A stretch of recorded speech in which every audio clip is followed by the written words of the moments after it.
CV and others, and Amazon UK Services Limited and others.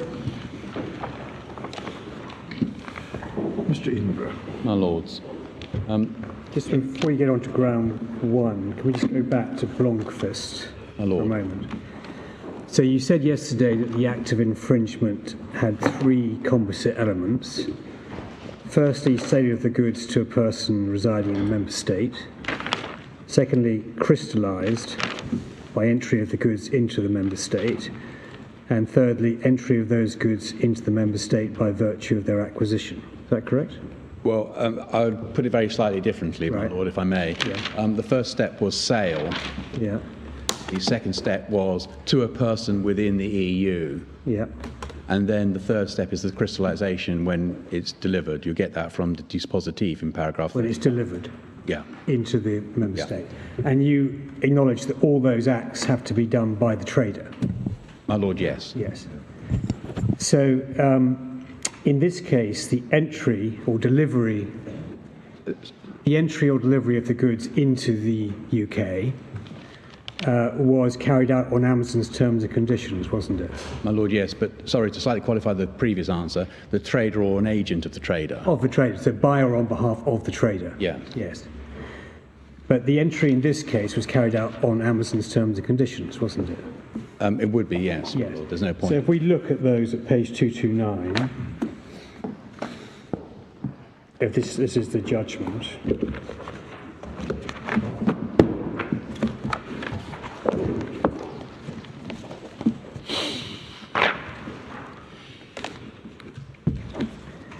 So these make it clear the sale takes place in the US, title and risk pass in the US, but they are prepared to arrange the import on behalf of the purchaser, but the purchaser is to be the importer of record. And this is all summarised by the judge at paragraph 185. Okay, so it's the purchaser who is the importer, and Amazon are effectively acting as a freight forwarder. They're willing to arrange the carriage and import. The way we would put it, my Lord, is that everything is organised by Amazon. Yeah, but the goods are being imported on behalf of the person who owns them, which is the purchaser. But the importation, the delivery is all being organised by Amazon. That's how we would put the case. Organised by. Yeah. They're not, but they're still importing those goods that belong to the purchaser necessarily on behalf of the purchaser. Yes, the purchaser is the customer within the EU. So how then does the entry or delivery of the goods, how is that carried out by Amazon? Well, because it's in the same way that in Blomqvist, if we go to that. Yeah.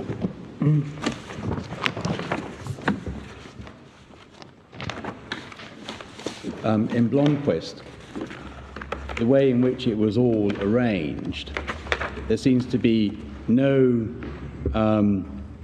differentiation with respect to the precise identity of the person who affects the entry of the goods into the territory. Well, it's unclear, isn't it, here? They don't really go into the detail Exactly. of the transaction. But you've acknowledged that the entry or delivery of the goods has to be done by or on behalf of the trader. And what I'm putting to you is if the private purchaser is the owner of the goods, it's being done on behalf of the purchaser. My Lord, yes, I see your point. I think on reflection, the way I'd put it is less highly than the way I first put it, which is that the way in which Blomqvist seems to be structured is that there is obviously a sale by I think it was in this case a Hong Kong entity. Yeah. And that sale was to a person within the EU. Yeah. And then the precise details of how that item then gets from Hong Kong to, it was Denmark in this case, is not relevant. It's just the entry has to occur. So I am backtracking on a point that I said. So you simply have to have a fact of entry. It doesn't have to be carried out by the trader, you say.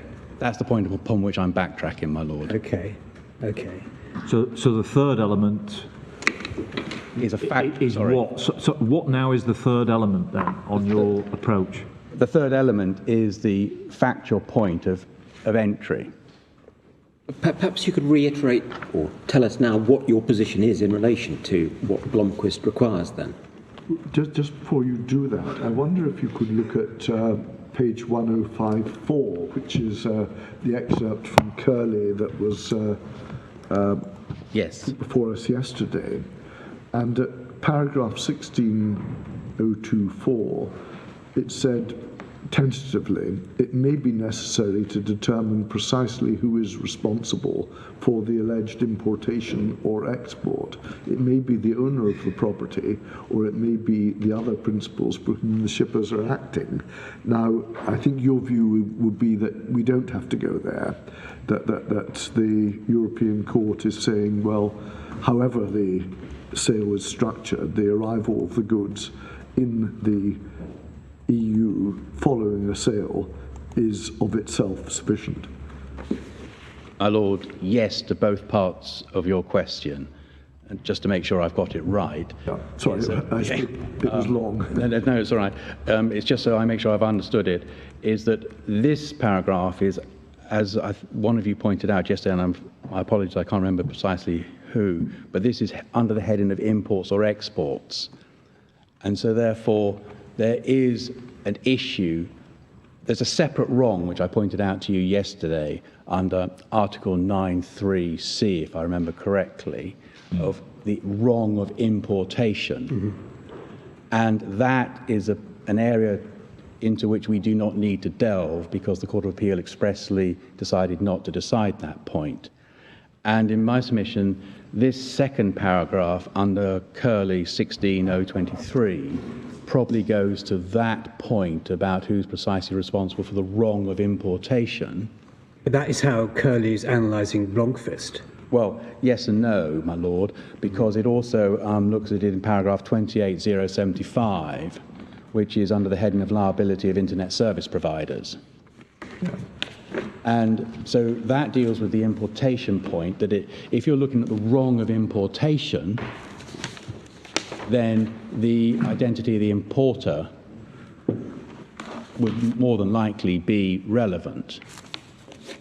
But we don't need to go there because that's not the wrong upon which I'm relying. I'm relying upon a wrong that would fall within Article 9.3a, for example, putting on the market, or some subset of that. Yes, and your position is it really doesn't matter whether the goods, title to the goods passed in Hong Kong or title to the goods only passed in on receipt in Denmark, because you say the internet or the provider of the goods was giving the service as a whole. Yes, the precise location of the transfer of the title of the goods is irrelevant. Yes. And that brings me back to my Lord Hamlin's point that, as I said, I backtracked on the... Okay, but so what exactly is the use of the trademark in the UK? The use that is founded within the UK is the fact that you have this composite wrong, a sale, to a person in the EU, and then those goods go to the UK or the EU. That's very broadly put. Sorry. It's going to have. Will it not have to be a little bit more specific than that, Mr. Eden? Well, in Blomqvist, paragraph 35, and also, my Lord, you pointed out yesterday, paragraph 29, that's the way it's put. So even if the goods were entirely arranged to be imported by the consumer, you say Blomqvist applies? Yes, So because... the seller has nothing to do with the goods actually travelling or being imported into the UK or the EU? Well, the goods flow from the seller Right, so the sale is made outside the EU Yes. to a person in the EU, Yes, my lord. and then the person in the EU takes it upon himself or herself to make all the arrangements for the shipping of the goods and for the delivery into the UK or the EU. Is that Blomquist, really? Well, it's the third point where I'd beg to differ, and that is that the third point is, might I just read from the dispositif? Can you give us the page number again? Yes, it's 980, paragraph 35. And it's halfway through that paragraph. Sold to a person residing in the territory of a member state through an online sale website in a non-member country enjoys the protection afforded to that holder by that regulation at the time when those goods enter the territory of that member state. So it's the... Well, it goes on to say merely by virtue of the acquisition of those goods. Yeah. What I'm saying to you, or putting to you, is that your analysis of Blomquist would seem to go much wider than perhaps the facts of this case, because you're accepting, as I understand it, that even if the seller, the trader outside the EU, has nothing at all to do with the delivery, entirely arranged by the consumer in the EU, Blomquist still applies. Is that right? Well, yes, my lord, because Blomquist it isn't focused upon the nature or the identity of the importer. The third element is the factual element that the goods enter the territory. Mr. Edenborough, My lord, if I as a consumer go onto the Bloomingdale's website Yes. and buy an item, and I then ring up Bloomingdale's and say, I'm going to have my own agent pick those goods up, I'm going to take them to DHL, and DHL will import them for me into the UK. That would be an infringement by Bloomingdale's, would it? On your analysis?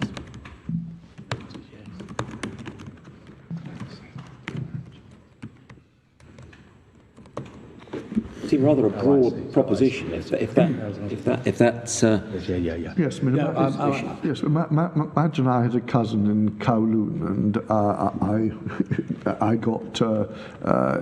I went on the internet and purchased goods in Hong Kong, and I asked my cousin to pick up the goods and bring it to the UK when he or she was next over here. In your definition, that would be caught by Blomquist. Yes and no, my lords Kitchen and my lords Hodge. If you go back to 29, it's where it says, this is page 979, last sentence, such distribution to the public must be considered proven where a contract of sale and dispatch has been concluded. Yes. And dispatch reflects, doesn't it, in paragraph 35, the additional words, at the time when the goods enter the territory of that member state merely by virtue of the acquisition of those goods. So if the transaction under which you've acquired the goods is one which provides for them to enter the jurisdiction, then you're caught. If it doesn't, you're not. Yes. If you're the seller. Yes, my lord. But that, I think... But is that affected by splitting what on the face of it appears at first sight to be a single transaction? I go to Amazon, I want the goods to come to my front door in the UK, please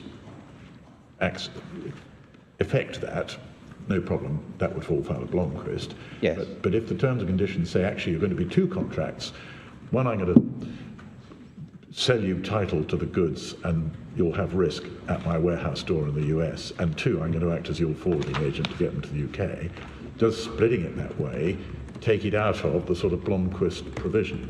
Well, we would say no in this case, because when you remember the review your order page, Yes.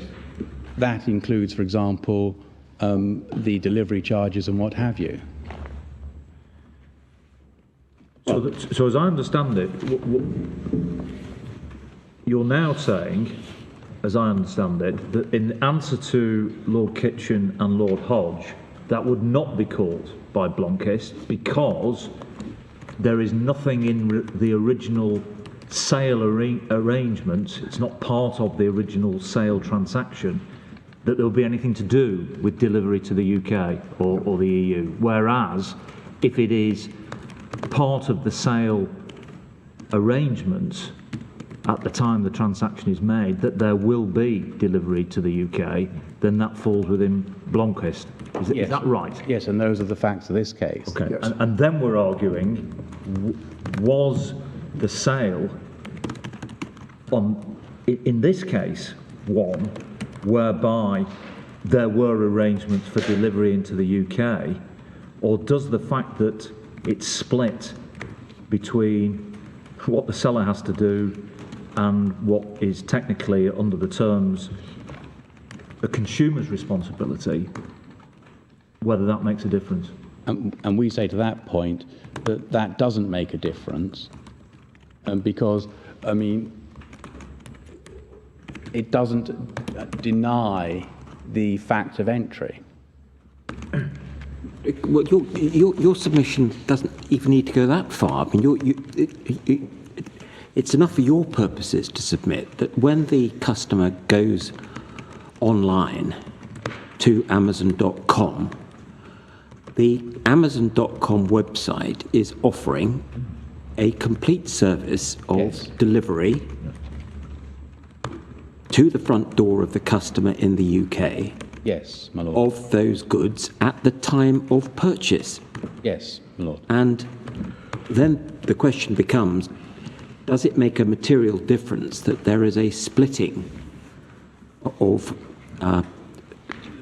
the transaction into two parts such that the customer is contractually responsible for the risk of the goods and carriage by terms imposed by Amazon at the time of the purchase? Yes, we would say that such a splitting of the various stages is irrelevant. Well, now, it would be certainly helpful for my part if you would be kind enough to express that in trademark terms, why it is irrelevant for the purposes of trademark infringement. Because the way in which the consumer, so somebody within the EU, is looking at the transaction, so this is your average consumer, what they would see from, for example, the confirm your order page is that there's going to be a sale. It's going to be to a person within the EU, namely me, the average consumer, and that's going to be delivered, the thing that I want is going to be delivered to me in the EU.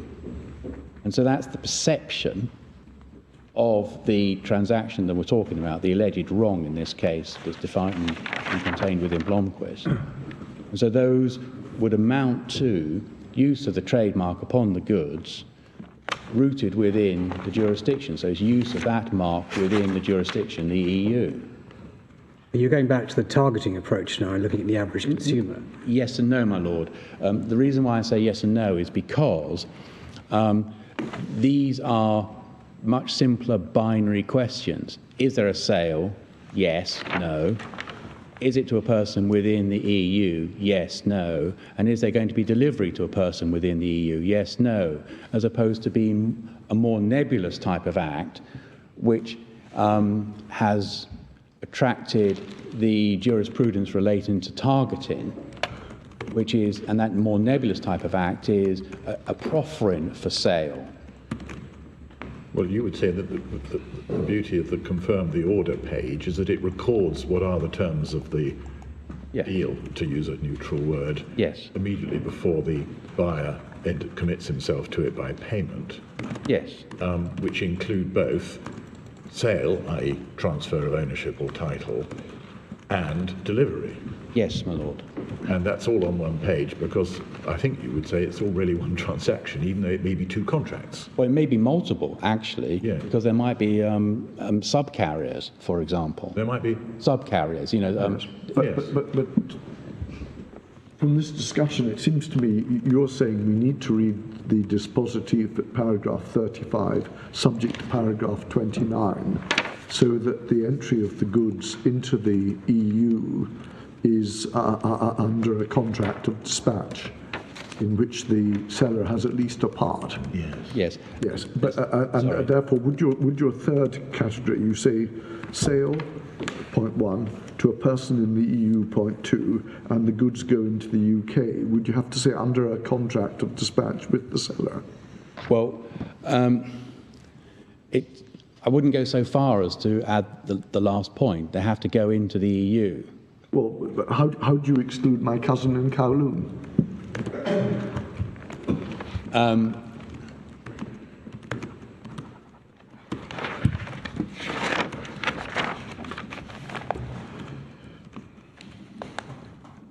Then there's the cousin is just the courier. In that sense.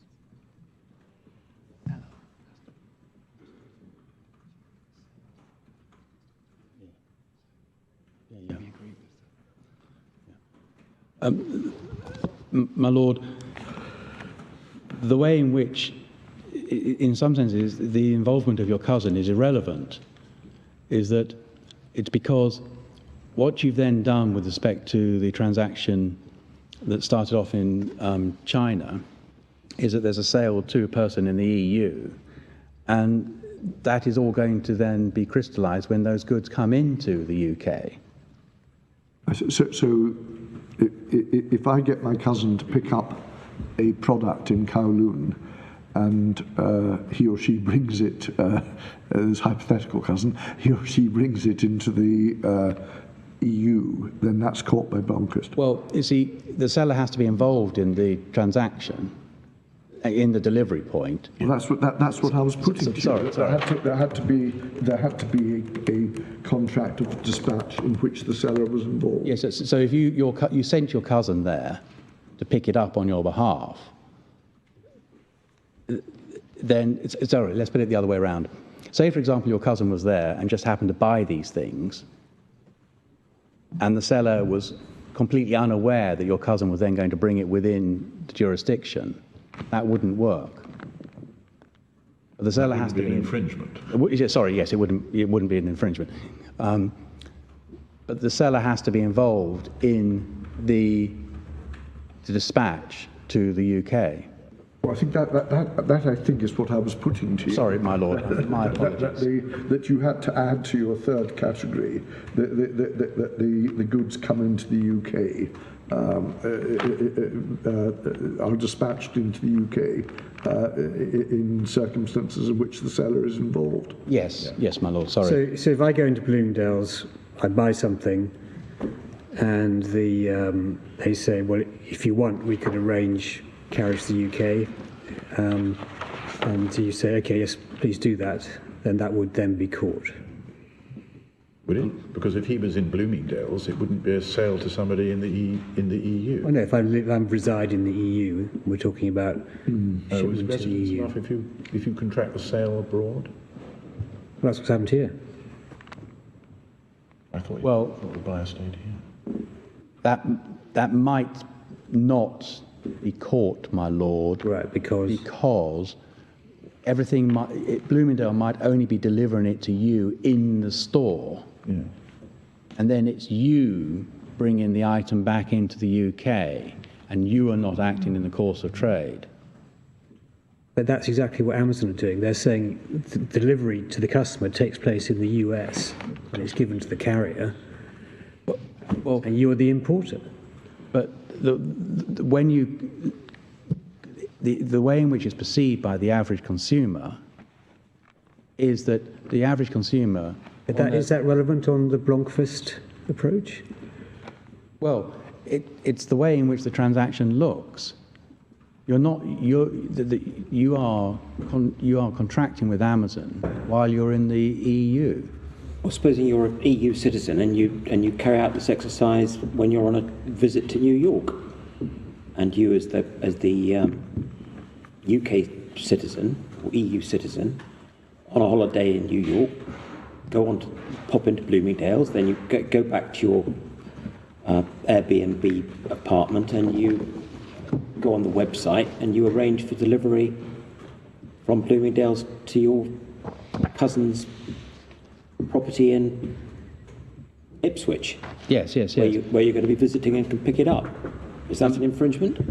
Well, no, because if you look at the dispositif, it's a person residing in the territory.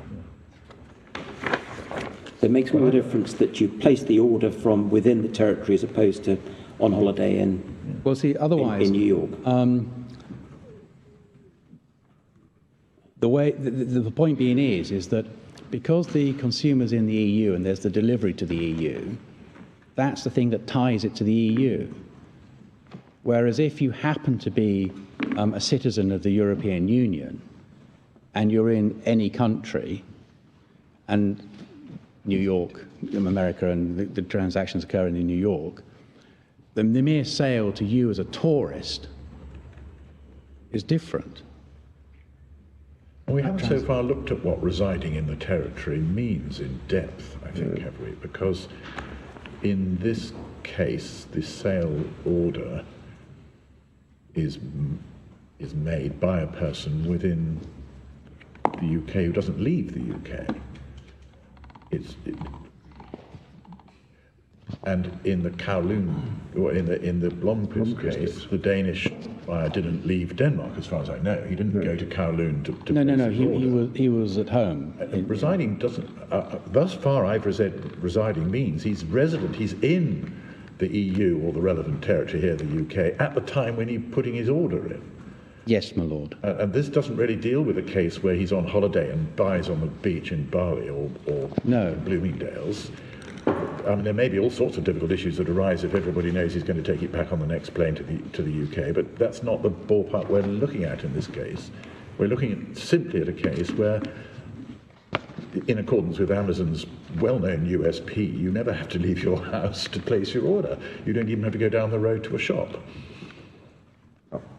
Yes, my lord. So, I mean, the case about the person in Bloomingdale's is not the case before the court. No. So your position is that you've got the 3-point sale to a person in the EU, the contract being placed when he's in the EU, and the goods go to the UK under a dispatch arrangement in which the seller is involved. My lord, yes. And it matters not when property passes. My lord. Would that be a fair description of where we're ending up? My lord, yes. Thank you. But there was my lord Hodge, there was one question I don't think I've answered that you put to me in passing, and that was, how do we understand the dispositif in Blomqvist? Yes. And the way I would answer that is that the dispositif obviously sets out what the Court of Justice is saying, but it has to be read in the light of the reasoning. Well, that's what it says in terms of the opening Yes. words. Yes. And so, hence you read 35 along with 29. Exactly, but my lord, I actually have a case that supports it, which happens to be in the bundle, and that is the umbrella case, and it's paragraph 25 on page 582, which just says that. Thank you. I There's imagine somebody that else was going to apart be from your me. answer. Saying it. Thank you. Right. So what's the reference? My lord, it's the umbrella case, and it's page 582, paragraph 25. I see. General point. There's a section there that starts at paragraph 19, the previous page, interpretation of decisions.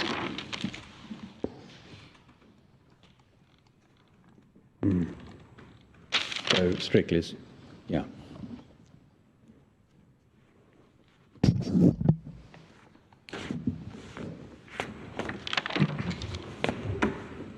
Just one other point. In relation to ground one, would you accept that when it says on Amazon's website, ship to or deliver to, it's making an offer on Amazon's terms and conditions?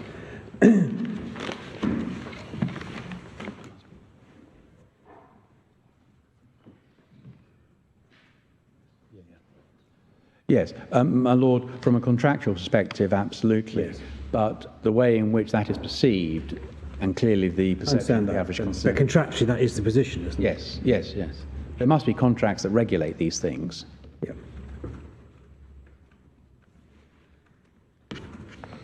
My Lords, are there any further questions that you have of me with respect to ground 2? Thank you very much, Mr. Edinburgh. I think you've asked more questions than I actually spoke for. But Ground 2. Let's hope ground 1 is more straightforward then. my Lord, otherwise I'm in for some wigging. My Lords, I was going to, if I may, deal with this in 4 parts. I was going to go through the law to set the foundations. I was then actually going to take you through a journey of how an average consumer purchases these things, because we haven't yet done that journey. I was then going to deal with a number of miscellaneous points which have little structure, but they arose from various points that my learned friend put to you and the interactions with your lordships yesterday. And then lastly, I was going to deal, as a separate topic, the errors in the trial judgment and the way in which the Court of Appeal addressed that, because that seemed to be an issue that your lordships put to my learned friend, and I thought you might be interested. Yes, thank you very much. Right. So, first point, dealing with the law. In some sense, I've already touched upon this with respect to the questions that you've just put to me now, and that is that what one needs is use within the jurisdiction. That's little Roman 1 with the Interflora case, and it's a 2-part thing. And so that use has to be tied to the jurisdiction. And that when you have, for example, a sale within the jurisdiction, that's a nice, simple, binary operation. Is or is there not a sale? But with respect to something like making an offer for a sale, that is a more nebulous type of act, that you could see that there's a spectrum of types of offers that could occur. However, it's still an issue of judgment as opposed to discretion. The judge still has to decide yes, no, is there jurisdiction? And so you still have to come out to a single answer. And we would say that the way in which it works is to ensure that the wrong is occurring as a matter of judgment within the jurisdiction. And so therefore there's no long-arm jurisdiction at all. This is actually a complete red herring. Everything has to be focused back down on the jurisdiction. Can I just My Lord. ask you about the word you used yesterday, namely tethered, and the word you've used today, tied? One thinks in the language of dogs. One can have a dog that's in one's house, or one can have a dog that's tethered to a ring just outside in the rain. I'm wondering whether you've got any basis and authority for using tied and tethered as an anagram for in when we're thinking about the jurisdiction. No authority at all, my Lord. Okay, thank you. I mean, ultimately, the use has to be in the UK. Yes. That's tethering is not. Well, no, I think you were using that as a substitute for actual use in the UK. Yes. Is that fair to say? But I was trying to, with the use of those terms, tethering and tied, show that it is based in the UK. It's not something vaguely out there. It has to be here. And I wasn't trying to draw a distinction between tied and Thank you. tethered. But Nor between tethered and use in the UK. No, I was just trying to inappropriately use in different other words, words. to try tethered is not a trademarked term of art. not of which I'm aware. Good. My Lord, it was put that there shouldn't be a mechanical approach, and if it's meant by a mechanical approach that it's an approach that is devoid of thought, then of course I would say that there cannot be a mechanical approach. There must be a considered judgment whether or not there is use in the UK. But what is helpful is if there's a clarity of approach, and for that approach it's perfectly proper that there's a sort of structured cascade, and we say that that is, for example, illustrated in both Merck and Argos. I'll elaborate that in a little bit more detail in a moment. But starting at the beginning, in this case, these sorts of ideas all started with Pammer, and in particular on page 1029, paragraph 80.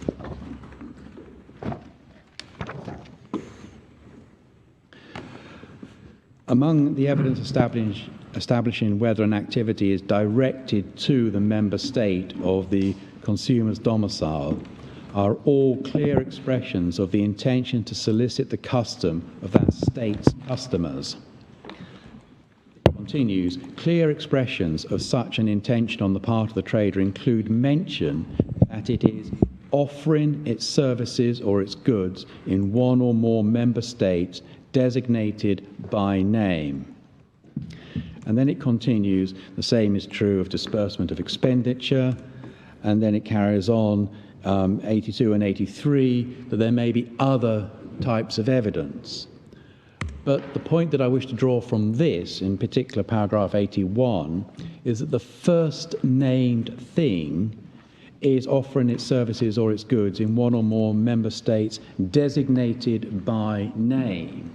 So therefore, one of the indications is this, and it's the first named indication, which in my submission points to its importance. And you get something similar from L'Oreal, in particular paragraph 65, which is found on page 952.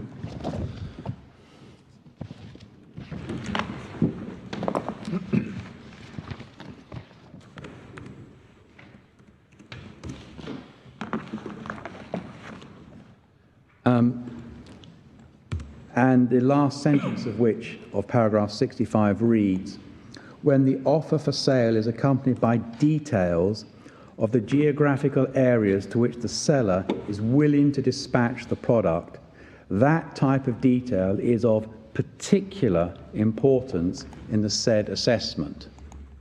So again, it is stressing that if you name a place to which you are prepared to dispatch the goods, that is of particular importance.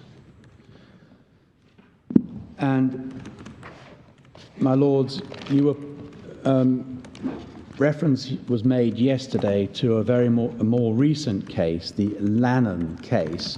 That should have reached you overnight from my learned friends instructing solicitors in an updated supplementary authorities bundle.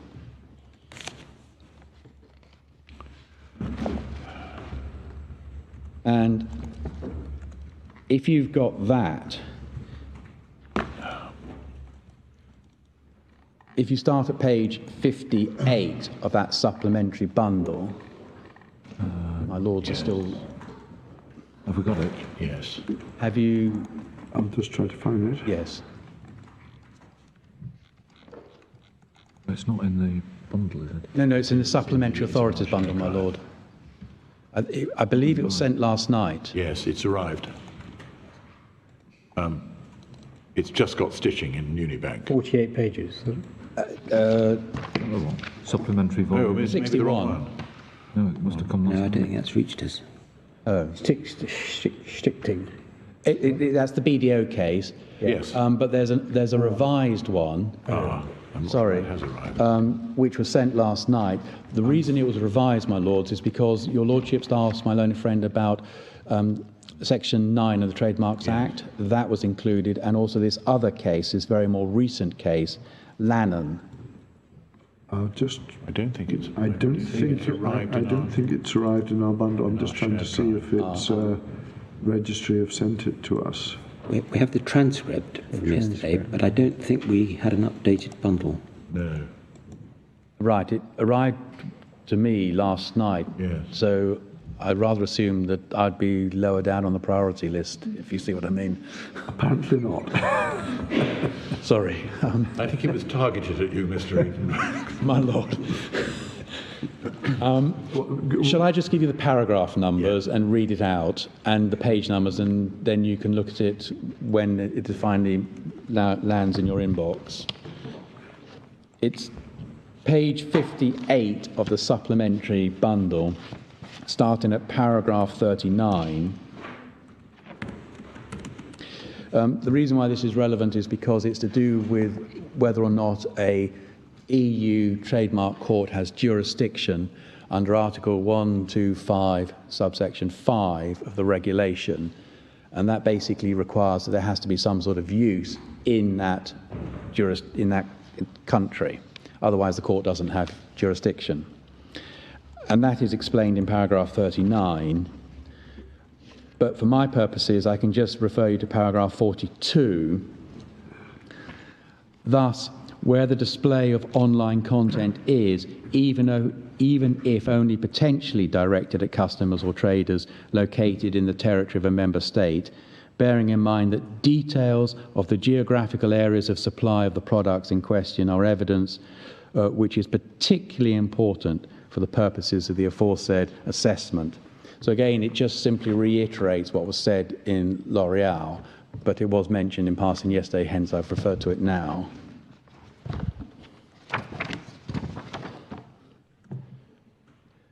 Then we can move away from the EU courts and look at the UK jurisprudence that is contained within the judgments of the Court of Appeal. And we can go to Merck. And to start with, it's Merck paragraph 169, which may be found on page 527.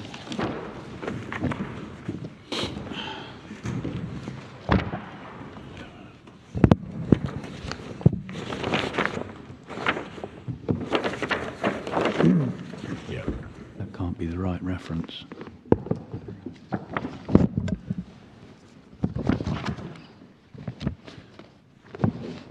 My lords, I've given you the wrong reference. The 527 is correct. 527. That is paragraph 69. Oh, right. Sorry. 169. My apologies, my lord. Couldn't find it myself. Yeah, I'm right. Okay. Paragraph 69. 169. Thirdly, the issue of targeting is to be considered objectively from the perspective of an average consumer in the UK. The question is whether those average consumers would consider that the advertisement is targeted at them. Conversely, however, evidence that a trader does in fact intend to target consumers in the UK may be relevant in assessing whether its advertisement has that effect. So the point I want to draw from this is that you need to look at the perception objectively of the average consumer, and that's contained within 169. And then Merck continues at paragraph 170. Fourth, the court must carry out an evaluation of all the relevant circumstances.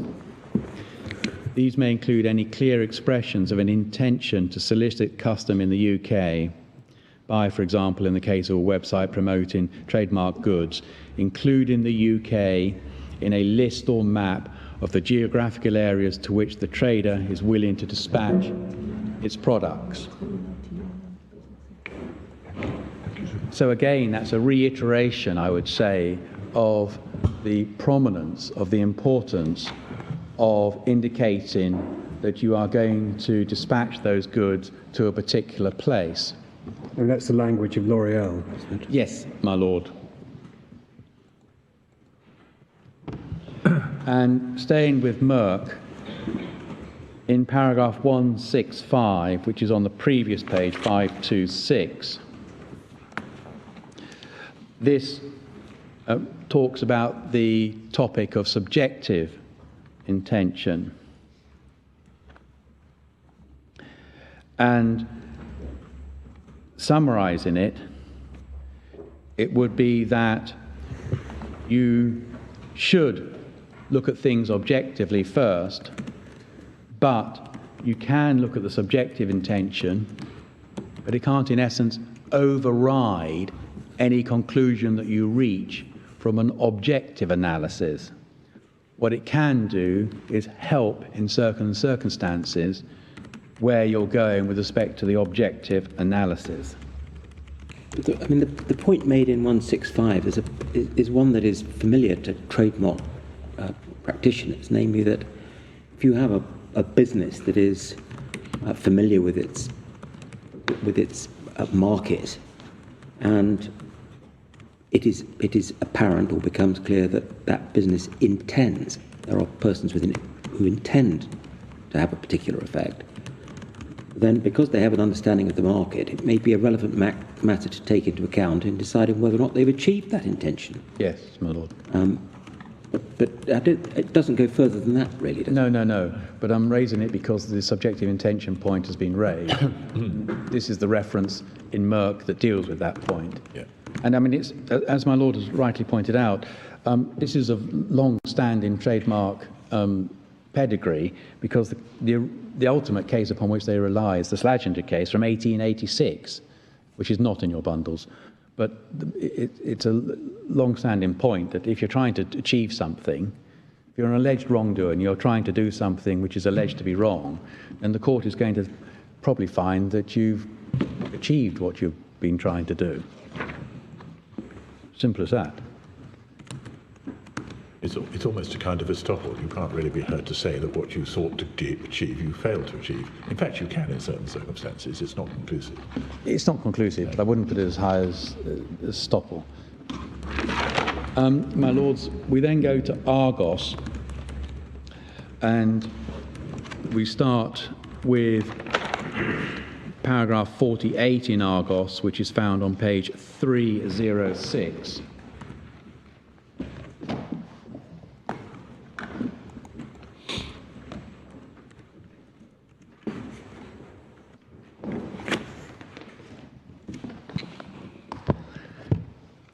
And this again reiterates the point that targeting is not an independent doctrine of trademark law. It is, in essence, a jurisdictional requirement.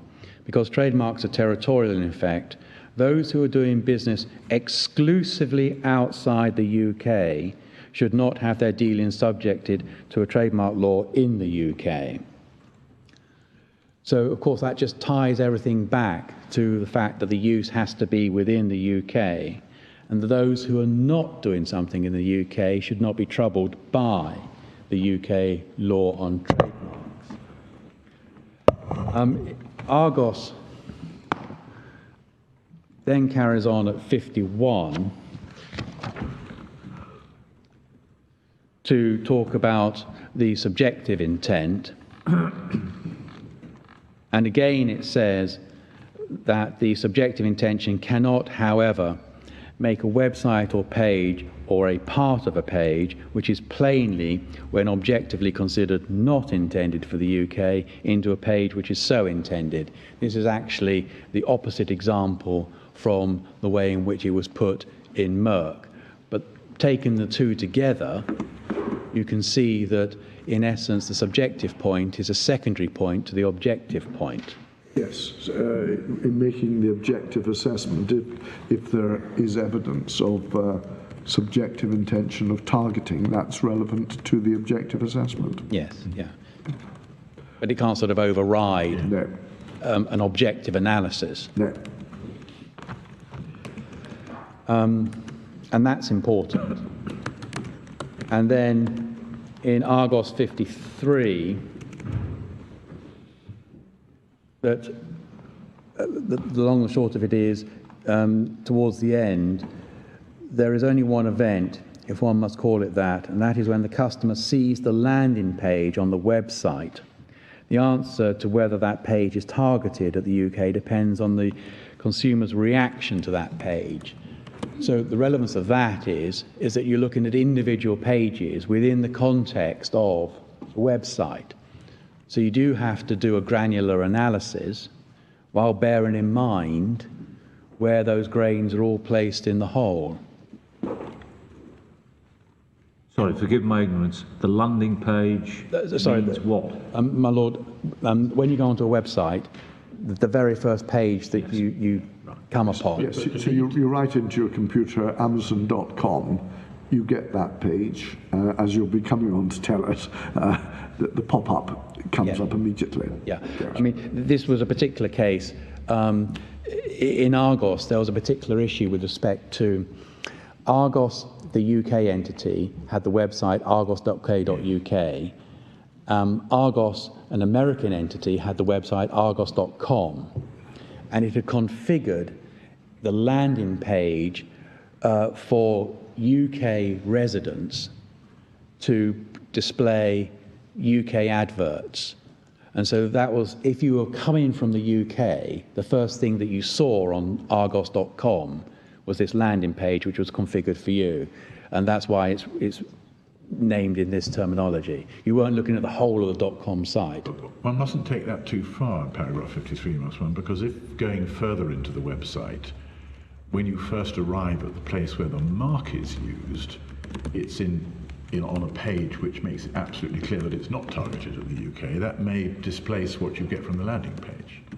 My Lord, yes, that actually, I was going to deal with that point subsequently. You'll be taking us on a journey shortly. My Lord, yes. I'm just looking to see what's being laid down in paragraph 53. Yes. I mean, it's worded with respect to the particular facts of that case, which is all to do with the American site having a particular landing page for the UK visitors to see, which was then directed at UK people, and hence it was targeted, because they were making money on click-through adverts. Yeah, and the rest of the website was irrelevant, because it was a design engineering company, which has nothing to do with Argos, the UK store. Lord Burrows, does that address your point about the landing page? Thank you. I mean, it is absolutely true that both Merck and Argos are on very different facts. But the point is that in both cases they were trying to draw out principles that were general, which applied not just to the particular facts, but were of more general applicability. And I've tried to take each of those general statements as opposed to delving into the weeds of the actual cases. Therefore, that was all the law I was going to deal with, because it covers basically the EU genesis and how that has been brought into the United Kingdom jurisprudence through the two Court of Appeal cases, and Argos. What I was now going to do, if I may, was take you through a journey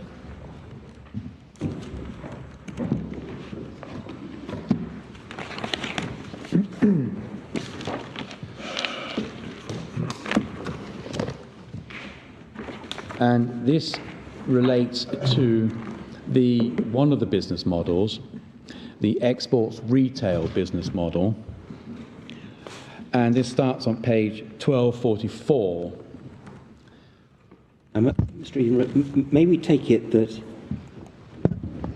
there is no difference between these models in terms of impact on the outcome of this appeal? Yes, my lord. Sorry, you were going to say. It's your submission that one may take any one of these, and it's as good or as bad from your perspective as any other. Is that what it comes to? Well, the answer is yes, but qualified.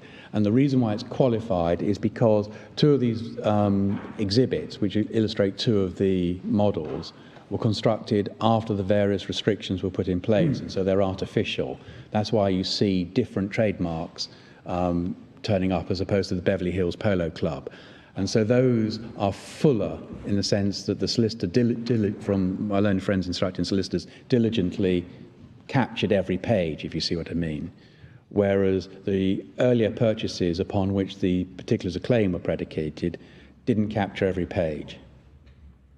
So the answer is it makes no difference, but what you actually see within the four exhibits or four examples is different.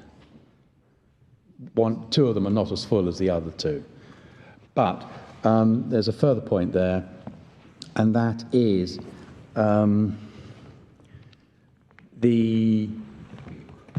within the judgment of the Court of Appeal, at paragraphs 43 and 77, which may be found respectively on pages 157 and 165, the Court of Appeal said that there was no difference between the four models. So, you stand or fall on any of them? yes. Subject to the point you've made about the appearance of the mark itself? Yes, my lord.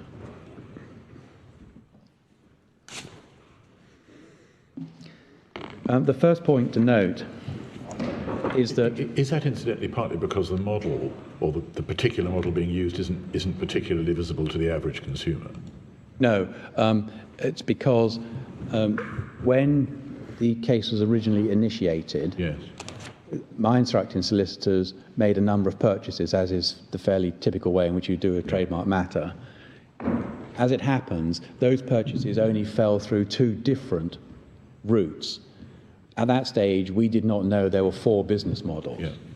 That became apparent in the defence, which, when Amazon set out its various different business models and how they differ, then it was agreed, after quite a lot of to-ing and fro-ing, that the instructing solicitors for my learned friend, so Amazon's instructing solicitors, would produce, in essence, an idealised version of the 2 business models that we had not captured. Right. Does that answer my Lord's question? Yes, sort of. Well, it's as far as I can answer it in any event, so... Beg your pardon, Mr. Eden, I just ask you one other question. Pushed and pulling, does that help or not? I was going to deal with that under miscellaneous, my Lord. Very well. Shall I deal with it then or now? Whenever convenient for you. Let's go on our journey. Yeah. My Lord. Before we start on our journey, my Lord, the very first point that you ought to note is that if you're going on to Amazon.com and you're doing it from this jurisdiction and you're doing it cold, by that I mean you're not telling Amazon.com anything about you, Amazon.com recognizes that you're coming from this jurisdiction. So it recognizes your geographical location as being the UK. And that would apply to any country, would it? My Lord, I have a fuller answer for that. It's Right. not a yes-no, I'm afraid. Okay.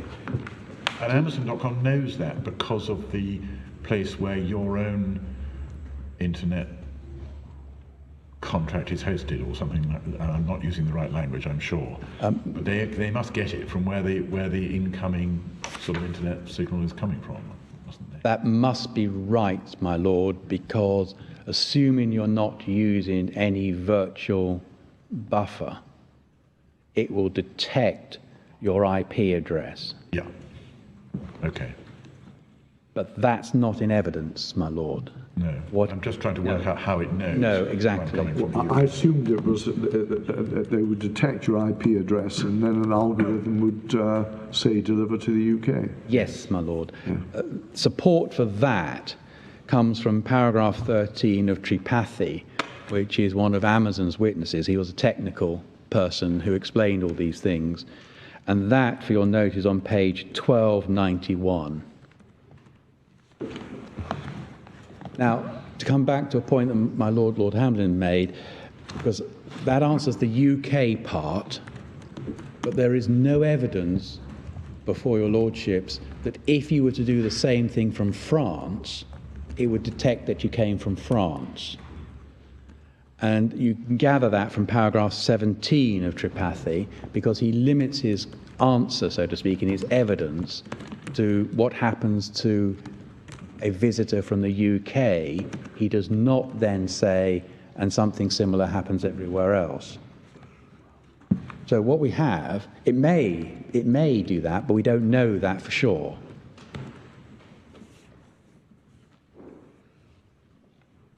So with those 2 points by way of caveat, if we start on the journey at page 1244, Just while we're on 1244, so you don't get the pop-up box, what will you do?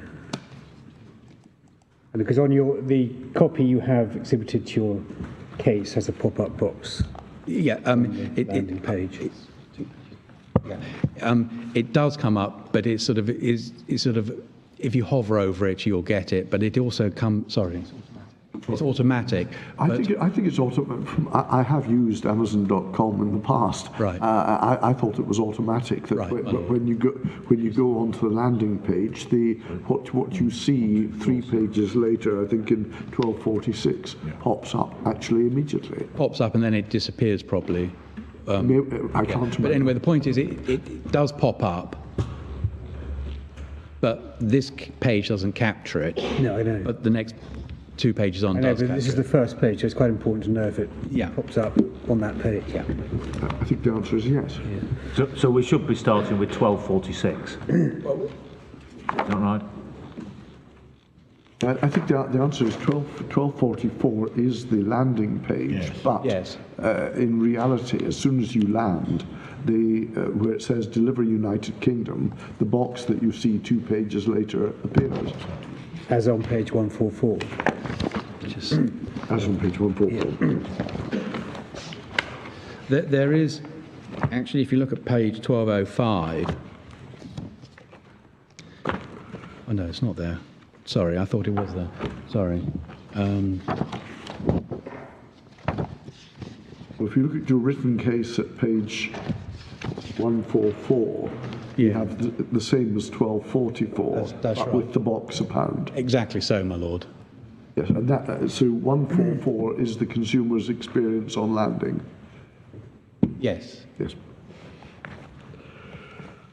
Well, that's the same as 1246. Yeah. Yeah. It's still there than 1246. Yeah, it's slightly different, my lord, because the banner behind is different. Because what, sorry? The banner behind the pop-up box is different. Yeah. So the long and short of all that is it does pop up. So 144 is the starting place. And if you've got this electronically, it's far easier to read. Top left-hand corner, deliver to UK. And the box pops up. And there are also other indications there.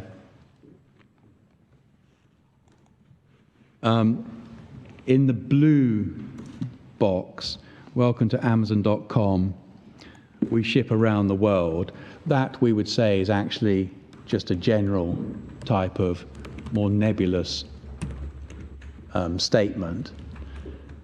But if you then look at the writing, which is just below the blue box, which is you are on Amazon.com, you can also shop on Amazon.uk for faster local delivery, I think it says. Yeah. But the point about that is that it's clearly indicating that you can stay where you are. You may wish to go to the UK site, but you don't have to go to the UK site.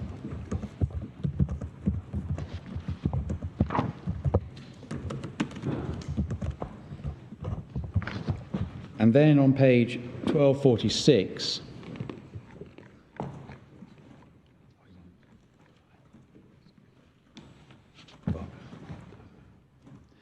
um, 1246, this is where you actually see the details of the pop-up box. We are showing you items that ship to the UK. So what's 1245 then? Well, 1245, where does that turn? Oh, I see. That's what happens. The banner cycles, my lord. That's what happens. Oh, I see. Banner, So the top bit cycles. So it cycles through different iterations. I see. And the solicitor here has been incredibly diligent and has page captured every iteration. I see. Can you just help me on a point I haven't appreciated before?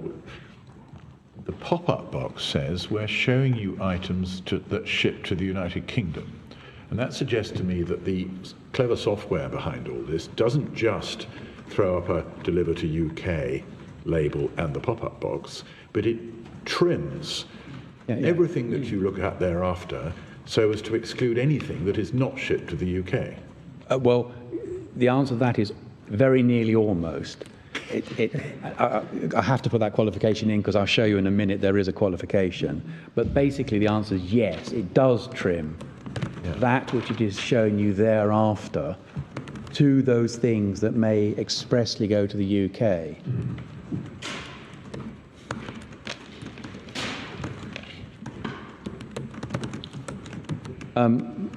So, my Lord Hamblin, you talked about page 1245. Yeah, The answer to that question is it's the same I understand landing that, page, yeah. but a different It's banner changed. that's Over cycling time, this through. has changed. So you go to the landing page and it changes. If you wait for a moment, yes. And 1246 is in the same, Yes. same position. And this is the one where the solicitor managed to capture the pop-up box. Yes. Yes. So it's the same page. Yeah. They're all the landing page. It's just different iterations of it. But 1245, the banner there is click here to show your local currency, and you can see that there are different currency symbols there, one of which is the pound sterling.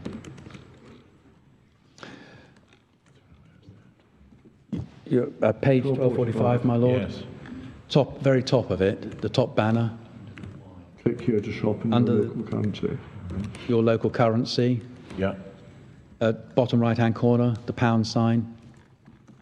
You can also see, Just below local currency. Yeah. yeah. You can also see yen and Yes. euros, and there's various currencies I don't recognise. Yeah. If you then go to page 1246, as I said, this is where you get the box, the pop-up box.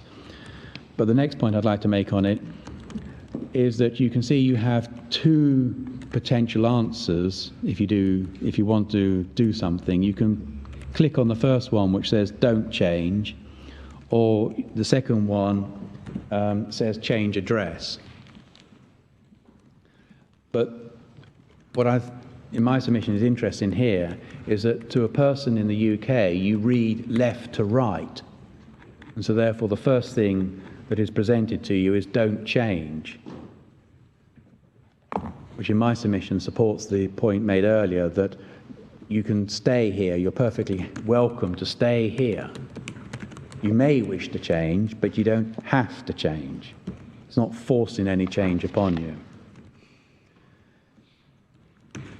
My lord, if you then go to page 1248... Well, is there any significance in the fact that the right-hand box is coloured in orange? Quite. Wouldn't that tend to indicate that's what we're pointing to? Or is that just... That means you've got to do something to change it, doesn't it? The default would be your existing address. Yes, right.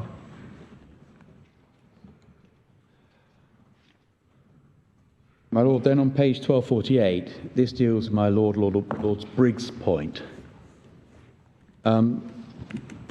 Because, can you bring it up so? It's the page called, it's the, you've entered in, yeah. So what has happened here, you can see this more clearly if you're on the electronic version. What you've done is you've searched for the relevant trademark, which in this case is Sync. Oh, I see. Yeah. This is one of the test examples. That's why it's not Beverly Hills. And there are 60 examples that come up, of which 51 expressly say that they ship to the UK. And so it deals with my Lord Briggs's point that it does filter, but the filtration is not perfect. Sorry, can you just repeat that point? Sorry. You can see there's 4 columns and there's 15 rows of examples. Yeah. If you look at any particular one of them, 51 of them say expressly that they will ship to the UK. Yes, so in the first row, the one at the end, the Sync men's pink, black print, long sleeve button-down shirt, is something that doesn't go to the UK. Oh, I see. That's right. Yes. But I've been through all of these, Yeah. and there are 9 that do not say and 51 that do say. But this is just the first page of results. Yes, yeah. So it's just right. It moulds the website to a UK customer, not by excluding items that, for example, are only for shipping in the USA, but by putting in a ships to the UK subtitle under the ones which you can actually have shipped to the UK. Well, May do both. yes. May do some initial filtering and then... The trouble is, my lord, I don't know the mechanism. Our website. The mechanism of the algorithm. What I can say is that 51 of these 60 expressly say that it ships to the UK. Yes. Yeah. And I'd be hesitant to say anything more, I'm afraid, my lord. That's fine. I mean, if there's no evidence, we proceed on that basis. My lord, the Court of Appeal rather considered, this is at paragraph 76 of the Court of Appeal, that for all those items that do not say they ship, or do not expressly say they ship to the UK, that emphasise the point that the others do. Now, that's a point you can take either way around, but that's how the Court of Appeal looked at it. My lord, you can then click on one of these, for example, and you get a couple of examples of product details. That's on page 1249 and 1250. And then once you've got a particular item, you can then drill down into the details, and that's shown on page 1251. So what's happened here is you've now selected a particular shirt, and you've also selected the size, which is extremely small. Well, X small, but... And when that happens, more details pop up on the right-hand side.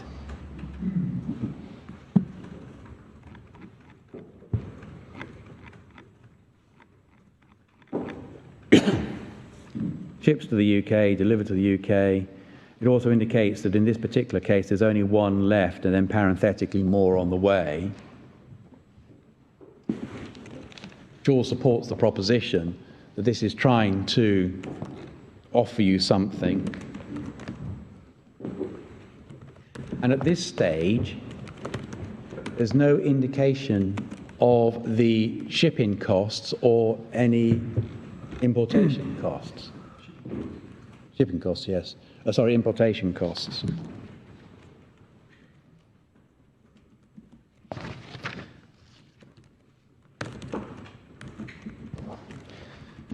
Then if you actually want to purchase something, it's at this stage that you need to enter your details with respect to the delivery address and your billing address. Well, you'd have to click on the right-hand side to add to cart or buy now. Yes. And then do it, yes. Yeah. This is, and that's all shown on page 1253, 1254. And then this leads to page 1255, which was drawn to your attention yesterday, the review your order page. It's a slight oddity in the Court of Appeal judgment that they started with this, which is well into the journey. My lord, yes, and I was going to deal with that, if I may, under my miscellaneous points, but I haven't lost sight of it. And my lord, there's a whole load of information here.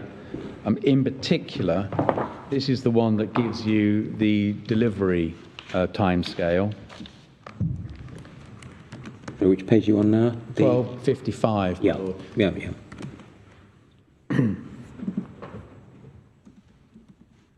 And so there's a whole load of data here that has not been entered by the person who has logged in.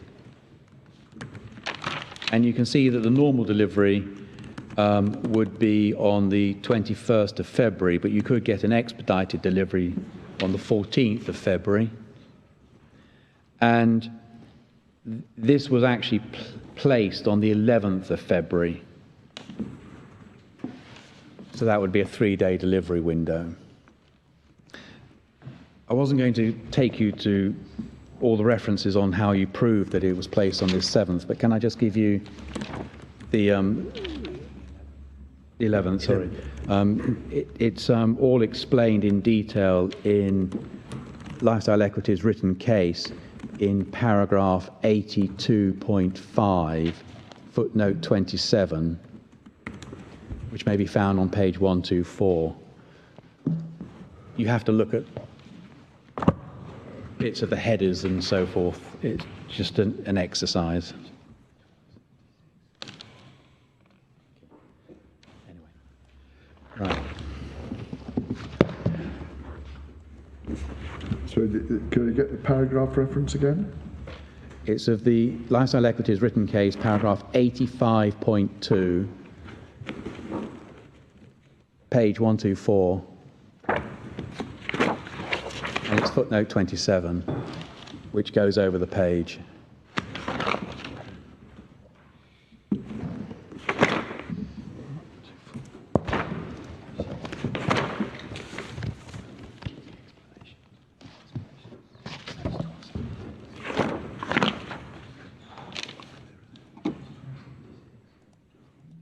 You get to the terms and conditions by clicking on the blue privacy notice and conditions of use bit, presumably, in the place your order box.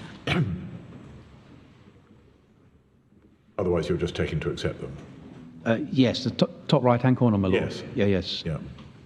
And at the bottom, it talks about how are shipping costs calculated and why didn't I qualify for free shipping? Yeah. Yeah. So there's quite a lot of information. Yes, there's a whole series of stuff which explains all the data protection stuff and what have you. And in response to my Lord Hodges' point, there's another reference on page 1276 which explains all the delivery times. So 1276. Which shows it was ordered on the 11th. Which makes good the proposition that if you could deliver it by the 14th, it's a 3-day delivery window.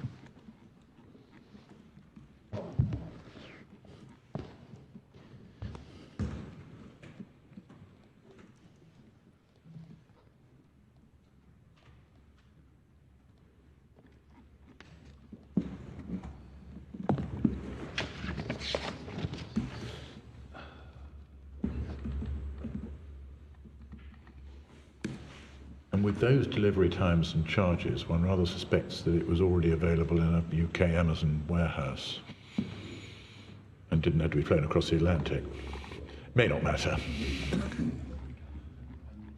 Actually, my Lord Maloney Jr. said it went via New Jersey. Oh, really? Okay. All right. DHL is quite efficient. Yeah. I think it's DHL, isn't it? Well, it doesn't matter. Okay. It doesn't matter, but these international couriers can be Thank you. quite quick.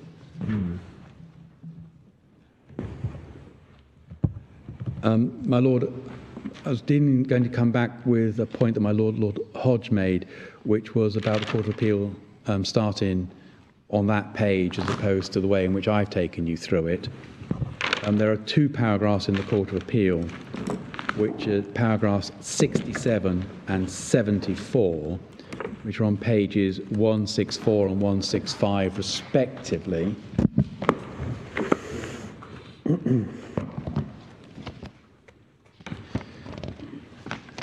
And the point here is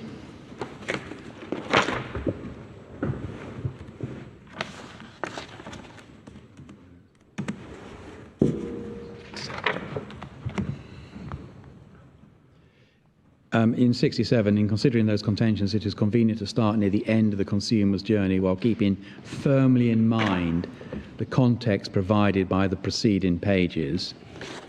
And then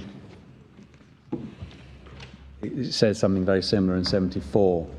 So and in 74 it adds, it is convenient to take them in reverse order, once again bearing in mind that this is not how the consumer would experience them. So the judge had in mind expressly that he was starting out of order. Yes.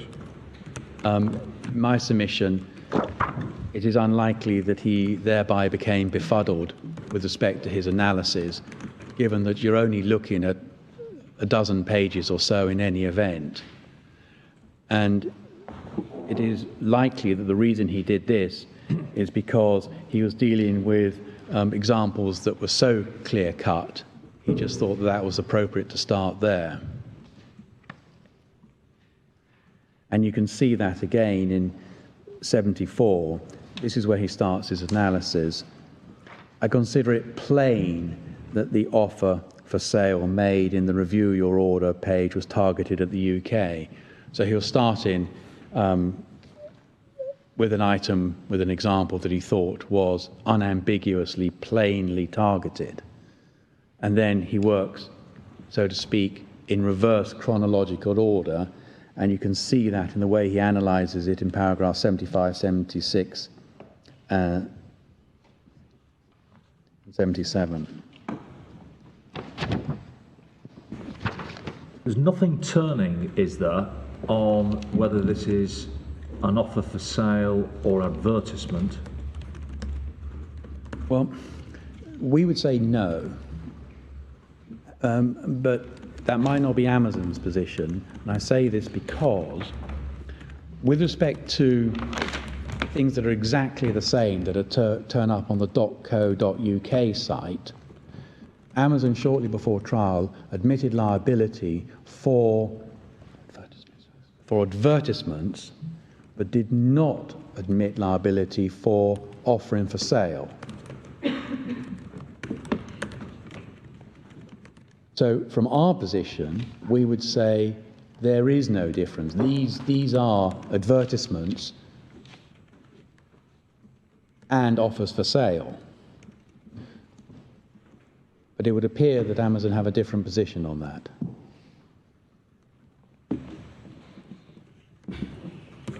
Yeah, and the paragraph 74 with Lord Justice Arnold starting at the review your order page, it's not suggested that that is because he's looking at what might be more clearly the final stage and therefore the offer. No. And also what's interesting is he says it's an offer for sale, whereas if you get something very similar on the .co.uk site, Amazon admitted that it was an advertisement but did not admit that it was an offer for sale.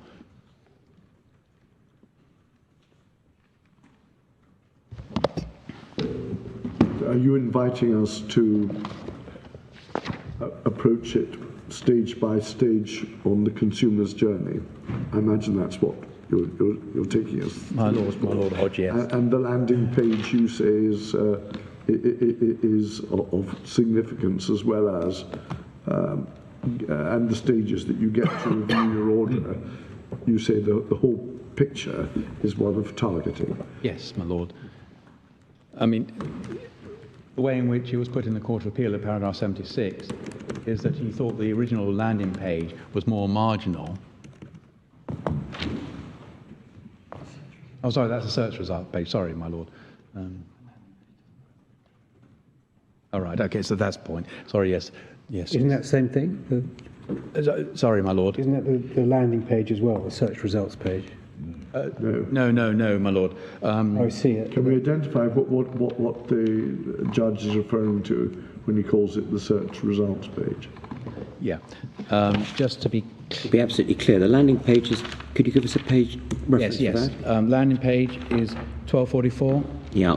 1244 running through to 1246. They're, as I understand it, different iterations. Yeah. If you Yes. stay on that page, it changes in front of your eyes. Yes, as the banner cycle. That's the landing page. Yeah. And then the next one is the...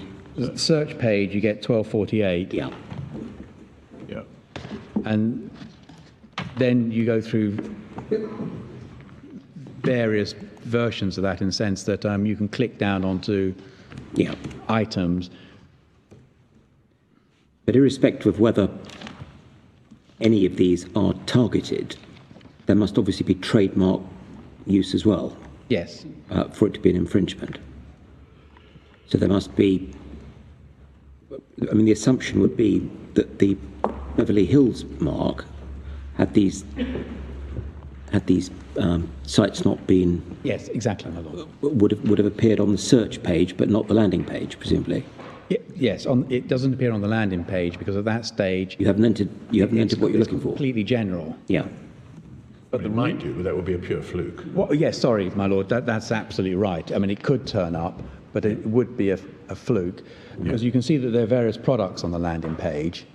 Yeah. But that sort of range of goods sold through the store. Yes, but the relevance of the landing page, though, is that starts your journey. No, I understand. Yeah. And so, So you've got the landing page with the pop-up box. you work your way through to the search page. At the search page, you get the connection with the trademark. You have a trademark, yes. And then you go on to review, you select the item, and then you get to review your order. Yes, you're drilling down into which particular size Yeah. and colour of shirt Yes. that you wish to purchase Yes, thank from you. all the range that turns up with the right trademark upon it.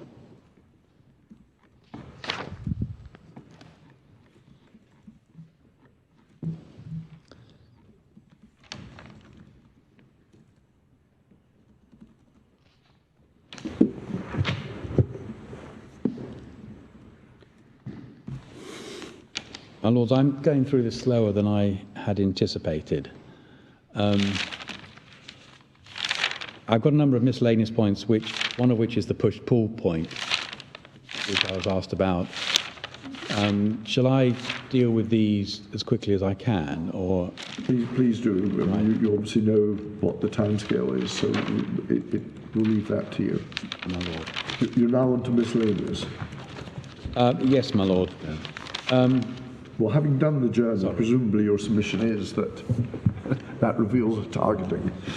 My Lord, yes. And I mean, that was basically what the Lord Justice said in the Court of Appeal. Yes. And consider it plain that the offer for sale made in the review your order was targeted at the UK. Yeah. And in paragraph 67, he says, I do not understand how it can seriously be argued that this offer for sale was not targeted at the UK. Long and short of that is, I'm abbreviating things here, if you look at in re B, paragraph 44, the judge is saying that the trial judge was wrong. That's how I would interpret those two statements. And if you get to that conclusion, that means that the Court of Appeal had jurisdiction to interfere with the trial judge's analysis. In terms of the reflecting back submission, are you going to deal with that in miscellaneous as well as push-pull? Yes, my Lord. Yeah, thank you. The push-pull point, we say that actually it doesn't really arise in this particular case because what's happening is everything is being pushed upon the UK average consumer. So the website detects that you come from the UK. It then says that it's going to deliver to the UK and it's going to select things that it does deliver to the UK, and it carries on in that vein, saying this item ships to the UK. Now, there's no doubt that you enter some information, but that's only the necessary information to ensure that it goes to the right address within the UK and that the billing occurs to the right person in the UK. But it's still pushing upon you information as to delivery times, and it's also pushing upon you information with respect to importation costs and delivery costs. So you say the only pull is your IP address? Yes. Yeah. I wonder if the push-pull analogy is a helpful one at all. Well, I was hesitatingly going to say no, I don't think it is. I just don't think it operates in this situation, really. The push-pull analogy tends to operate more in competition scenarios when you're talking about passive and active solicitation of customers outside of the area where you have the exclusive rights to operate your franchise, for example. And they're on various white, grey and black lists with respect to anti-competitive practices. That's where it really comes into play. I don't think it has a proper analogy here.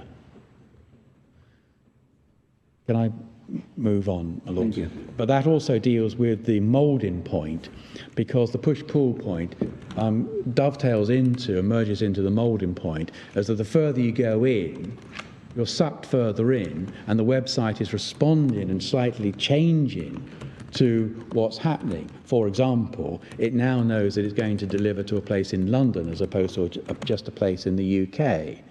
But that's only responding. My learned friend said it's reflecting back to you, but actually that's not a material difference that it's going to deliver to London as opposed to the UK.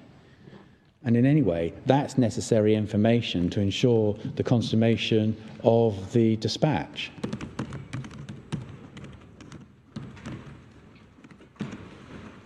I need to very briefly mention the Walton point. I mentioned yesterday that revocation for non-use has something in common with infringement actions. That is true. Both revocation matters and infringement matters, there has to be use within the jurisdiction. But the distinction is that for infringement matters, you then have to satisfy the infringement parameters.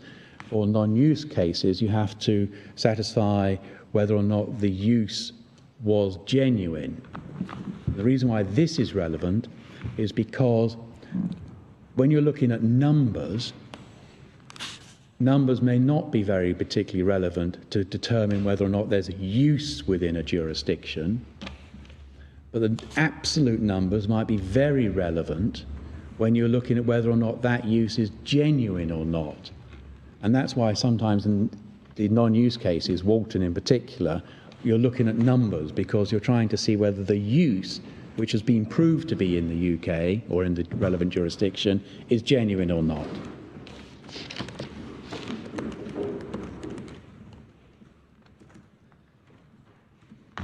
There's a little bit of analysis with respect to secondary factors that's contained in paragraph 35, 36, 37 of the Court of Appeal. Paragraph 35 also mentions that there's about 1 million people from the EU that are visiting the site per calendar month. There's also another point that I need to make with respect to the judgment.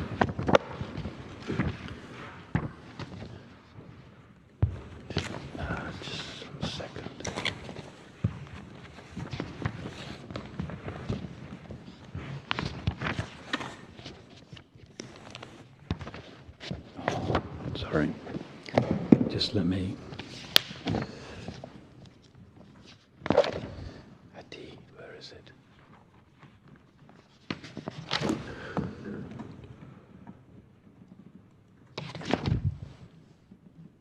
That's it.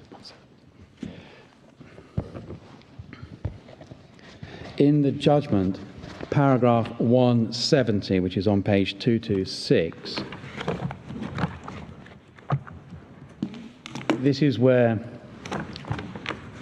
the judge talks about, for example, the high cost of shipments to the EU. Can you see that towards the end? It's on page 226, the end of paragraph 170. And he's saying that the calculations reveal that the UK or EU shipment costs are 36% higher. If you then see his parenthetical comment, there were some examples where the shipping charges are 2, 3, or 4 times the product cost. If you analyse those figures, that must mean that on many occasions, the shipping costs to the EU are significantly lower than 36%, just as a matter of mathematical averaging. But there's an interesting point here and a secondary point, and that is that in paragraph 170, it's clear that the judge is paying attention to the evidence of Mr. Haddad, and it was put to my learned friend yesterday by Lord Hodge that the judge had reached the end of his analysis by paragraph 174.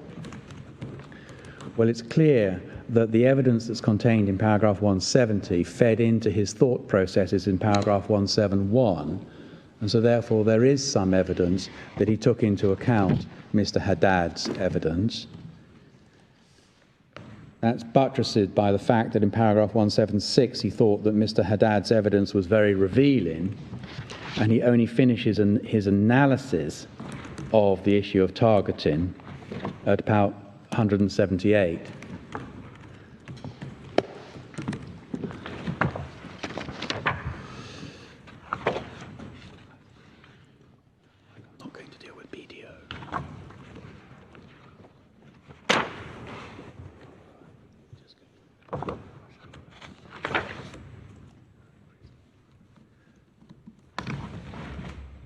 Right. Two other miscellaneous points. My Lord, Lord Kitchen talked yesterday about increasingly and decreasingly focused as you make the journey. And the way in which I would put that is there might be something at the beginning that is an offer for sale, but then it becomes decreasingly focused. All that means is that there are therefore fewer offers for sale. It doesn't negate the experience of the average consumer when they first saw the original offer for sale, but it might mean there are not subsequent offers for sale. And the flip side is there might not be an offer for sale, and there might be an increase in focus that means that the subsequent pages are actually offers for sale. So it really goes to the number as opposed to whether or not there are any offers for sale. And the last miscellaneous point that I'm going to touch upon is that our case is that the .com site clearly targets the US, but we say it also targets the EU. We don't go further than that. We don't need to say it goes any further. UK, not the EU. Well, actually, it's the EU in this. It is the EU, because we're talking about EU trademarks, my Lord. I see. I've rather used EU and UK interchangeably, I'm afraid. But, a member state of the EU is sufficient, yes. Yeah. And this is all pre-IP completion date, so the UK was part of the EU 28. There was also a cause of action based upon the UK trademarks as well, but I've discussed everything in terms of the EU regulation as opposed to the Trademarks Act. So you say you don't have to deal with issues about whether this is targeting the whole world, etc. Well, first we say, from our point of view, we simply don't care whether it targets the whole world. All we need to say is it targets inter alia the EU. It clearly targets the Americans, but that's irrelevant. But I don't need to argue it targets India or Japan or anything like that. As you saw in the currency symbols, there was a yen symbol, for example.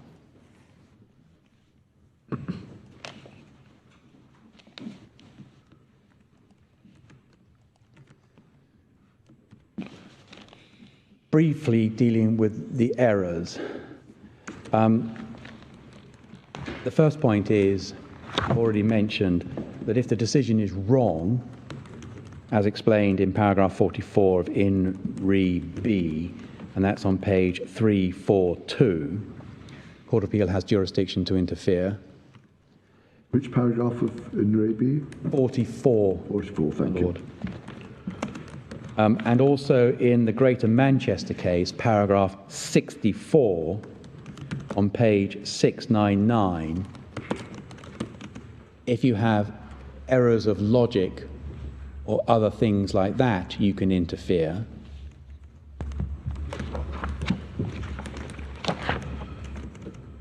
We say clearly the decision was wrong, as shown by the comments by Lord Justice Arnold.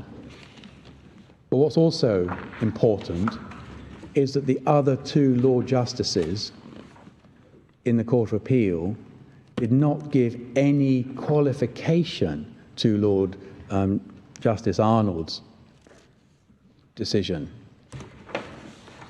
So they simply said, I agree, and I also agree.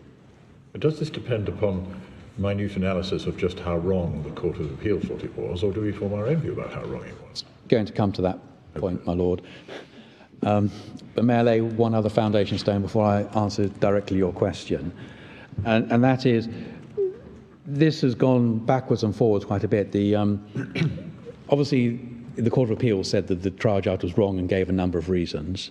Then Amazon, in their written case before your lordships, set out why Lord Justice Arnold was wrong to say that the trial judge was wrong.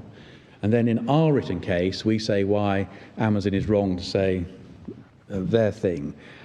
The point being is it goes backwards and forwards in a whole load of detail, but you can see in our written case, there are a large number of places where we say it's absolutely plain that there were errors. Now to do with my Lord Briggs's point, and that is, academically, the answer is it all depends on the facts. whether or not who was wrong to which greater degree, the trial judge or the Court of Appeal. But in this particular case, the way we would put it is, if the Court of Appeal were right on at least one substantive point to say that the trial judge erred, that gives it jurisdiction, namely the Court of Appeal, to interfere with the trial judge. And then it's for your lordships to see whether or not the Court of Appeal, having interfered, expressed and applied the law correctly, according to your lordship's view of the law.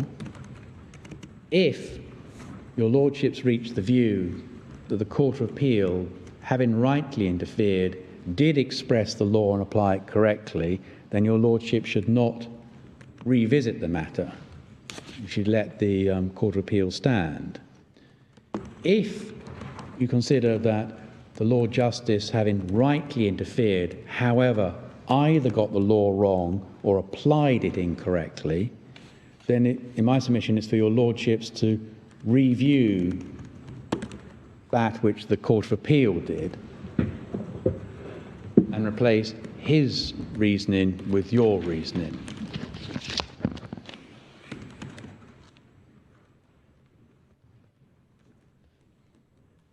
So, even if Lord Justice Arnold's analysis and criticism of the trial judge was not perfect, if there is a single iota of absolute truth in it, then that was sufficient for the Court of Appeal to interfere with the trial judge. Yes, he's got six grounds from 68 through to 73. But your position is, if any one of them strike home, then the Court of Appeal can intervene. Yeah, basically, my lord. I mean, obviously, it'd have to be, something substantive. Say hypothetically. It has to be sufficiently, yes. Because I mean, for example, the sixth ground, the judge treated Mr. Haddad's evidence as relevant. I wonder if that was my lord. an error of law, but I'm not going to disagree. Though, of course, you must bear in mind the Manchester point, the Greater Manchester point about paragraph 64, that if there's an error in logic and so forth, as opposed to this decision being just wrong, which is the in re B point, paragraph 44. Lord, that was blindingly quick with respect to why you can interfere. Does that answer your lordship's question, my Lord Briggs? Yeah, thank you. I just wish we always exercised quite that level of discipline in our own approach. My Lord, they're far more perfect than I could ever aspire to be, so I mean, but my Lords, I've really rattled through the last part, but it's all in detail in the written case, and it really is the minutiae of they say this and we say no.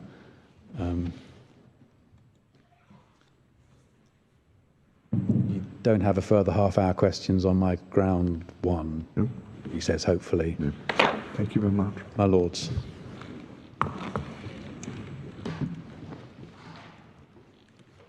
Mr. Alexander. Is move. Your Lordship, just give me one moment while I move. Yes.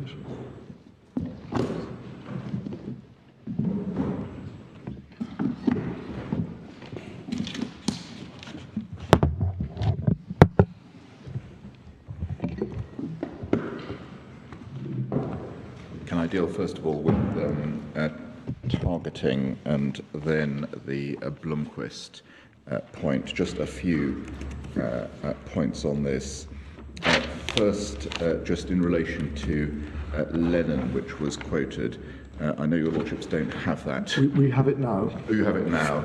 What you may want to do is not just the paragraph cited, but also paragraph 49 of that case, because that refers ahead to the concept of specificity. It's a somewhat unusual case concerning paying for particular prominence in searches, but it's important to look at what the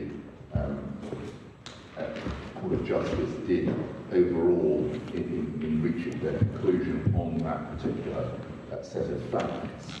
They said in paragraph 49, follows with the foregoing consideration, active conduct of the kind in question includes the fact that an undertaking pays the operator of a search engine website with a national top-level domain of a member state other than that in which it's established in order to display to the public of that member state a link to the undertaking's website, thereby enabling a specifically targeted public to access its product offering. So what one can get out of that, and we don't say that it takes L'Oréal any further, because that is essentially what our submission is, that L'Oréal contemplates, is that what is contemplated is active conduct and enables specific targeting. In relation to the factors that show that, ultimately, I don't think there's a huge amount of dispute between me and my learned friend that all of the relevant factors can be taken into account. The weight that should be given to them depends on the case in question. My Lord asked about whether or not one could assume all of the models were the same, and that's of course correct for the purposes of this appeal. You need to be a little bit careful about the pages that are in the bundles in the earlier material. I think it's right to say that you should focus on the ones that we have been focusing on, which are from page, I think, 1, 2, 4, 4 onwards. And the reason for that is that they give a full picture. What has been done in Lifestyle Skeleton is essentially they've taken out of that full picture of material the beginning and the end, namely the landing page, of course doesn't have the trademarks on it, and then finally the review your order page. But there is quite a lot going on in the middle of that, including the identification of the products in dollars and so forth. And so to that extent, we submit this is what the judge did, was that the right thing to do is to look at the overall picture. Obviously, one needs to look at the individual alleged uses, but one needs to look at those in the context in which they appear on the website as a whole, and in the light of what the average consumer takes as the experience of the searching and identification of the goods as a whole.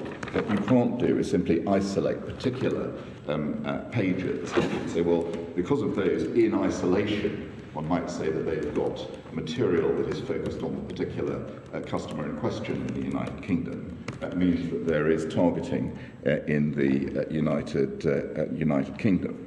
And effectively, just to engage with the points that my Lord, particularly my Lord Kitchen, made in relation both to pushing and pulling, and this issue of moulding, I think the language that was used there. The pages that have been identified as critical pages are pages that essentially are reflecting back by the website in question information which one way or another has been provided by the customer or prospective customer. And one can see that most clearly in the review your order page, because there, as I said in our opening submissions, what you have is the purchaser there, Mr. Elkin, having his address, which he is within, reflected back to him. But in some senses, of course, if one takes the view that targeting of someone in the United Kingdom or the EU takes place as soon as material that someone in the EU has given to the website is reflected back at them. So, as it says, what this shows is that you can have the products in the EU. Then, essentially, one can abandon the real content of the concept of targeting, because it will always be the case that whenever someone went actively as a consumer to a foreign site and said, I am based in the UK, can you deliver to me in the UK? And the foreign site said, yes, I can, please give me your address. At that moment of please give me your address, or you have just given me your address, should I use that address, there would be targeting by the foreign website. And we respectfully submit that that is not something that the law has so far countenanced. It's not what L'Oreal countenances, and it's not what cases countenance. So even the review your order page, although it's true that in this case the particular customer may have a default currency, or maybe assumed that the currency of payment is pounds because the customer in question is sitting in the United Kingdom and may want to pay in pounds and provides an exchange rate and so on. The actual goods that are identified are still identified in dollars. And what you have on that page is a clear identification that the customer in question has got to pay the import fees. So the customer is identified there as being the importer responsible for the import fees. So in our respectful submission, that is, it's a good way of analysing the point, and my lords don't need to like pushing and pulling at all on this, but the point of reflection of information that is provided by a customer back to the customer via a website is, in my respectful submission, an important matter that my lords need to bear in mind. Because you agree that it's correct to look at the whole journey? We agree that it's correct to look at the whole journey, but you do need then to look at the whole journey. Right. And you need to look at what parts of the journey involve active representations, I use a neutral term, by the website proprietor in relation to the goods, in particular the goods under the mark, and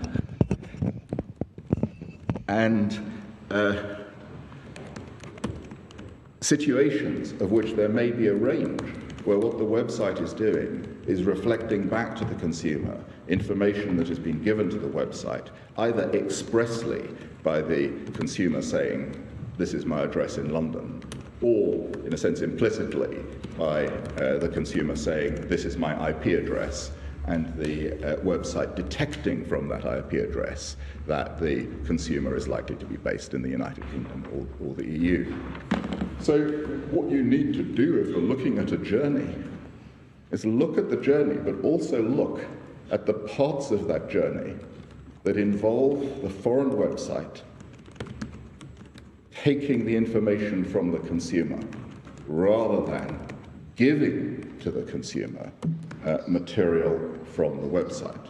And in our respectful submission, unless you do that, you will leach the concept of targeting of all real substance in any sort of normal world of commerce, where ultimately a final act may be that of sale, which inevitably will involve the provision of information about where the consumer is, or at least where the goods are to be delivered. So we respectfully submit that while you should consider the journey, you must also consider that journey in the context of overall of what the site is trying to do, and the evidence that was provided, and the clear understanding that the judge had in the light of that evidence as to what the average consumer would be likely to take from that taken as a whole. There was reference to Mr. Haddad's evidence, and I made this point before in relation to the shipping charges, which is something that is a relevant factor. Mr. Haddad said that no normal consumer would pay a shipping charge. Well, that's actually quite at that level. That's quite important material in the overall context, because as part of the journey, that's something that a consumer actually sees and appreciates. It's there when they're in that journey. And Lord Justice Arnold, in considering the review your order page, looked at parts of it. That's true.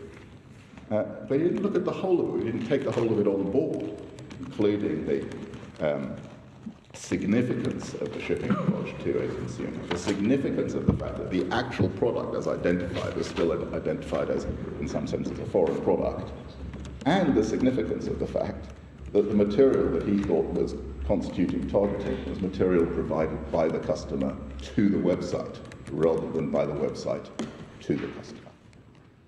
So we respectfully submit that the approach that was taken by the trial judge was a more realistic approach to this situation. If my lords are not persuaded by that, and you think that there was an error that the court made, we don't disagree with the analytic approach of my learned friend as to how this court should deal with it. That if an error is identified, then the question arises as to how much re-review of a review this court should be undertaking. But we're not in the circumstances of this case saying this ought to go back to some analysis to a lower court. My lords will be able to decide yourselves what the right thing is to do, whether you say, well, just stick with what's been said before or fiddle with it a little bit. The real point for your lordships is the principles, not really or even quite how they apply in this case. And the reason I say that is because of the nature of this case. It's a rather unusual case. The issue, I think, even on the other side, is not precisely which web pages infringe or don't infringe, because that's not what their case is really about at all.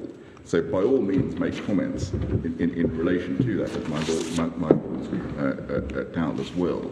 But the real issue that you need to consider is how the question of use should properly be characterised in law. So that's really all I have to say on the targeting point. Can I come back then to the Blomqvist point? And there, if I may directly say so, the questions asked by my Lord Handlin were the ones that I was going to make in points I was going to make in reply. This is a situation where the contract was a US contract in every respect. Title passed in the US, the customer acknowledged that he or she was ordering from Amazon US. The sale took place in the US. The products had not been imported into the UK at the time of purchase. Customer was the importer and acted as the customs declarant for customs purposes and agreed that the products were for personal use. That's the reason why there's no case of infringement by importation, because there isn't infringement for personal use. Importation has got to be in the course of trade for there to be infringement by importation. So that's out. All of those points are in paragraphs 184 to 187 of the judge's judgment. And those are, it's not just, as it were, factual findings, those are the terms of the transaction. So there is no doubt in this case that there was no sale that took place in the EU. And what my learned friend says is, well, even though that's not the case, I want this court to essentially write a new statutory provision which says, notwithstanding the fact that trademark law is territorial and ordinarily requires that in the case of a sale must take place in the territory in question covered by the trademark. In situations where my new three-step test applies, the vendor shall be liable for trademark infringement. And my Lord Hodge, very effectively, if I may respectfully say so, articulated the statutory provision that your lordships were essentially being invited to create for the first time. We respectfully submit that the very fact that this court was having the debate with my learned friend on this area actually is illustrative of why this court should not legislate in that way. And I'll seek to make that point good. The starting point here is no sale in the EU, no infringement. But it goes beyond that. Even if a sale is made of an infringing product, a counterfeit product, be brought into the EU by a private customer, let's say in their suitcase in the old world, the EU in the customs regulation, as my learned friend showed, my lords, has very specifically legislated for an exception to customs seizure, where someone bringing articles in their suitcase are not liable, so provided certain conditions are met. Why is that important? It's because these regimes of trademark law, although they have some elements of, we call it fuzzy edges, but they have some elements of uncertainty at the boundaries, are actually quite properly delineated by statutory or EU provision, and correctly so. And in circumstances where the grundnorm of this whole area is territoriality, for this court to say, well, no, we're going to now introduce a three-step test involving questions of whether or not the vendor outside the EU is in some way involved in a separate contract whereby that vendor then agrees to arrange for delivery in the EU. And in those circumstances, there will be liability, and in these other circumstances, there won't be liability. That is, in my respectful submission, a classic approach of judicial legislation, which this court should, if I may very respectfully say so, not do. The debate that my lords were having with my learned friend was a debate that was of very high level and very great level of detail as to precise situations involving different possibilities, some of which may also affect, in a sense, real-world sales. A telephone example, for example, or the Kowloon cousin example, if I may put it like that. Each of them have very specific characteristics. And it is not, in my respectful submission, the right approach to say, well, let us just now mould the law to have a very particular consequence. I think we have the point that it is not for us to legislate, but the debate might be seen as an attempt to understand Blomqvist.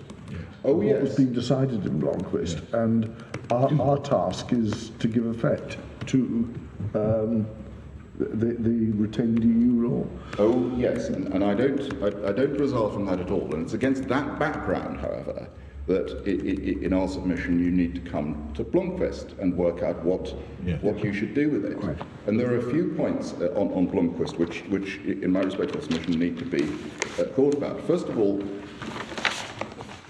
made the point in opening, the level of analysis given to this issue in Blomqvist and what might be called the property law aspects, indeed even any aspects of common law, or the core trademark law aspects, was very limited indeed. And when I say the core trademark law aspects, what I mean is the circumstances in which an undertaking should be held to be liable, as opposed to circumstances in which customs authorities should be permitted to seize goods, was very limited. And of course, your Lordship has seen that there is a connection between the two because of the issues in the way that counterfeit goods are defined in the directive. But the analysis was extremely brief.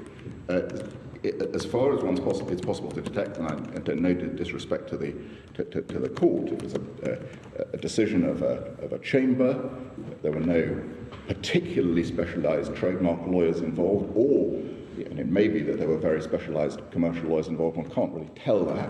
There was no opinion of the Advocate General analysing these issues, and in particular, there was no analysis of the conflict between the fundamental principle that sale has to take place in a territory for it to be an infringement, and the approach that the court was taking there.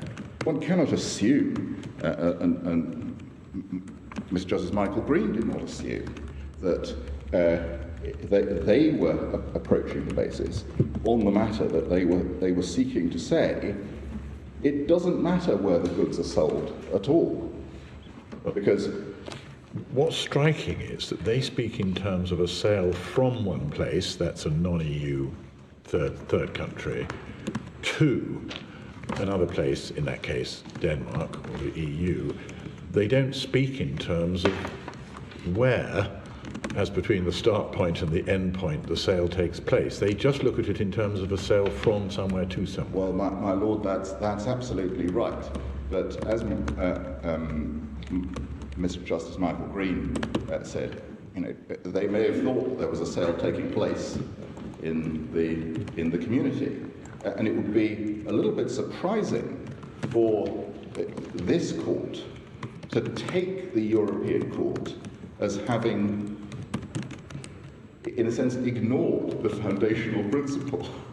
And perhaps they did. And perhaps my lords will say, well, we should follow ignoring that foundational principle and create this new rule. But in our respectful submission, it would be wrong to do so. This is not a situation where the court is forced into that approach. It can perfectly well say, well, that's a case that was on its own facts. It was argued in a particular way in that context, and it doesn't mean that we should be creating this rule. If my lords want to say, well, this is an issue that should be examined by Parliament, the circumstances in which there should be extraterritorial rights against foreign traders selling over the internet into the United Kingdom, that's something that ordinarily one would say this requires very detailed consideration of the kind that my lords were giving it.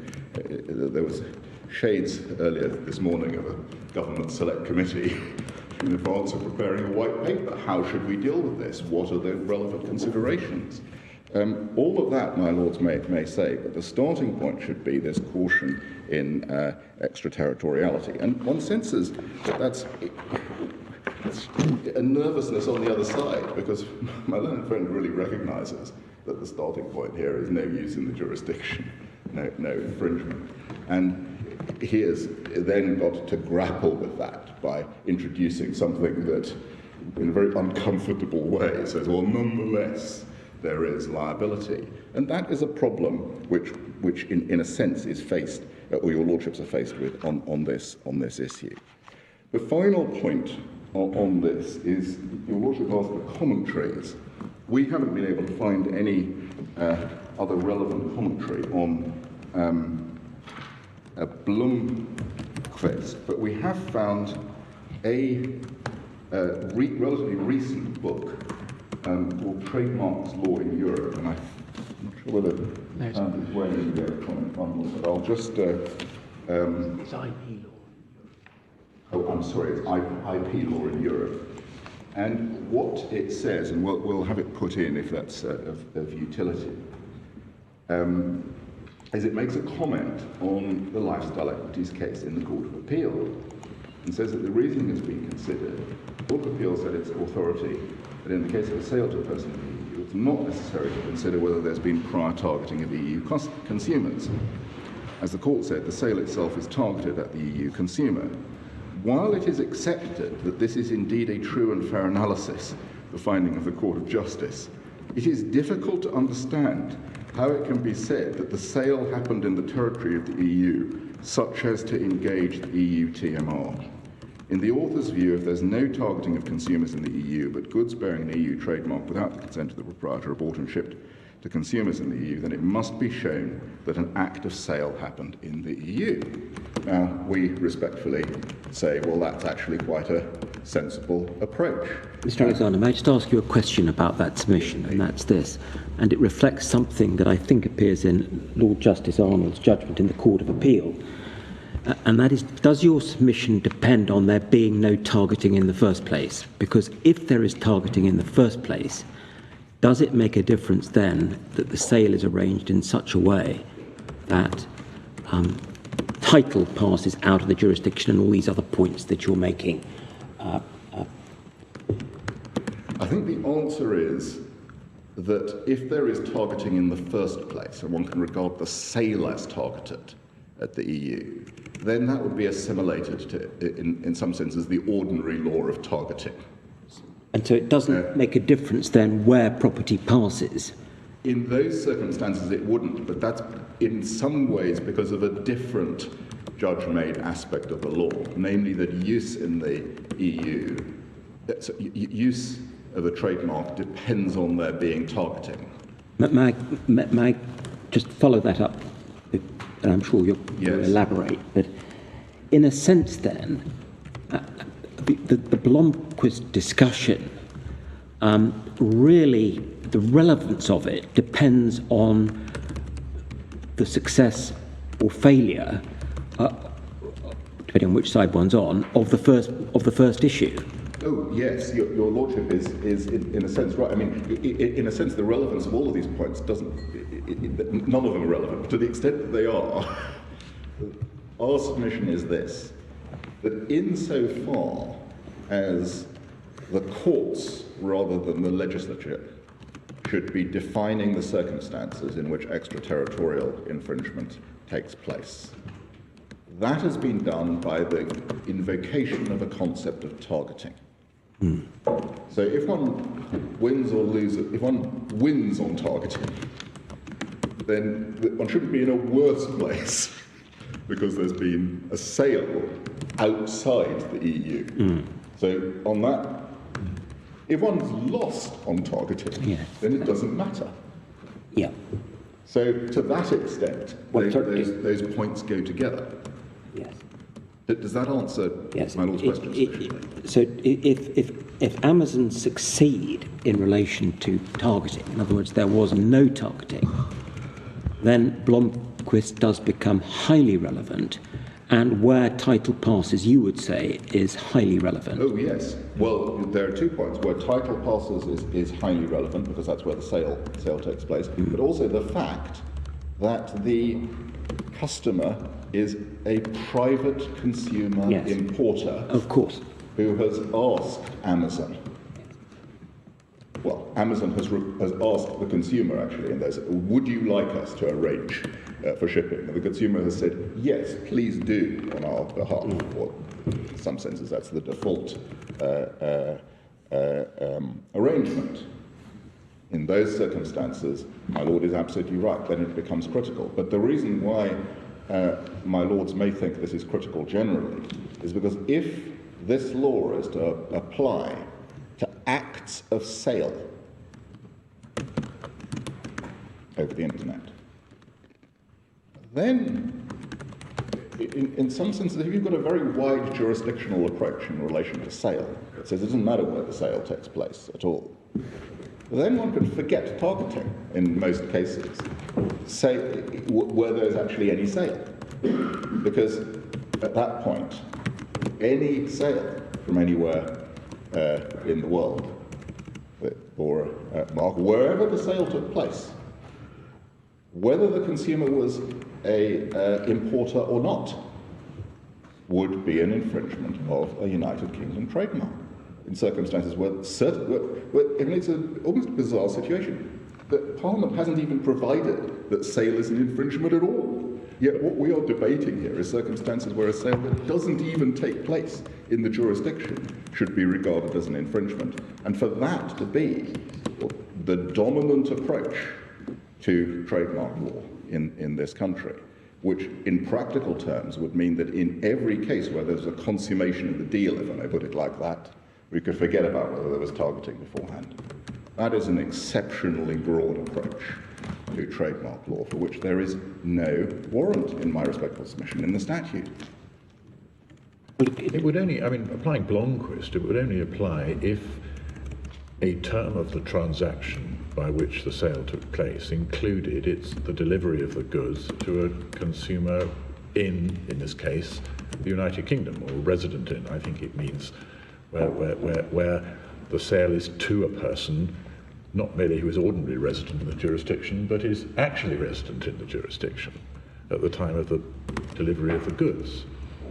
Well, and I mean, that's what they seem to say in Blomquist. I think you're painting an even much more terrifying picture in the sense that it wouldn't matter where the delivery was to take place. No, I accept that the picture is only terrifying to the extent of delivery, but that is, if I may say so, quite terrifying enough in this sense that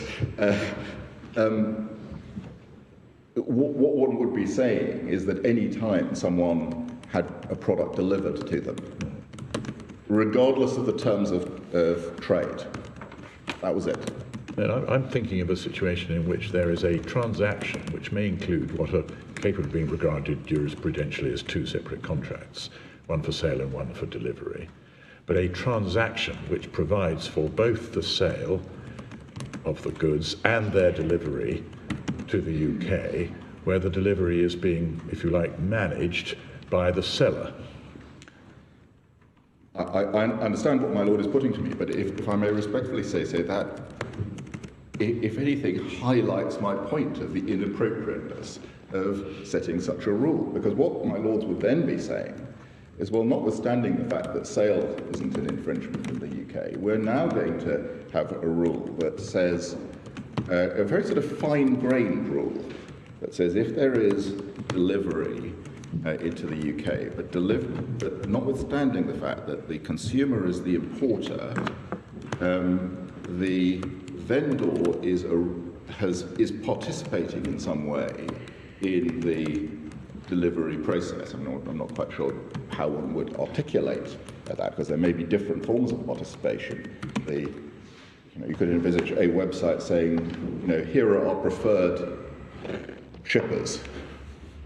Click on UPS. Would you like it delivered by UPS? Is that? Or if they say, would you like it to be delivered to you by UPS at your address? Well, you're still paying, but the customer in this case is still paying Amazon for the delivery, even if somebody other than Amazon is actually effecting the delivery. Absolutely. And then the question of whether or not there was infringement by use would depend on whether or not the website said, would you like us to deduct the payment for shipping from your bill that we're paying you, or would you like to pay UPS direct? Because if you were paying UPS direct, then they may not be involved. If you were...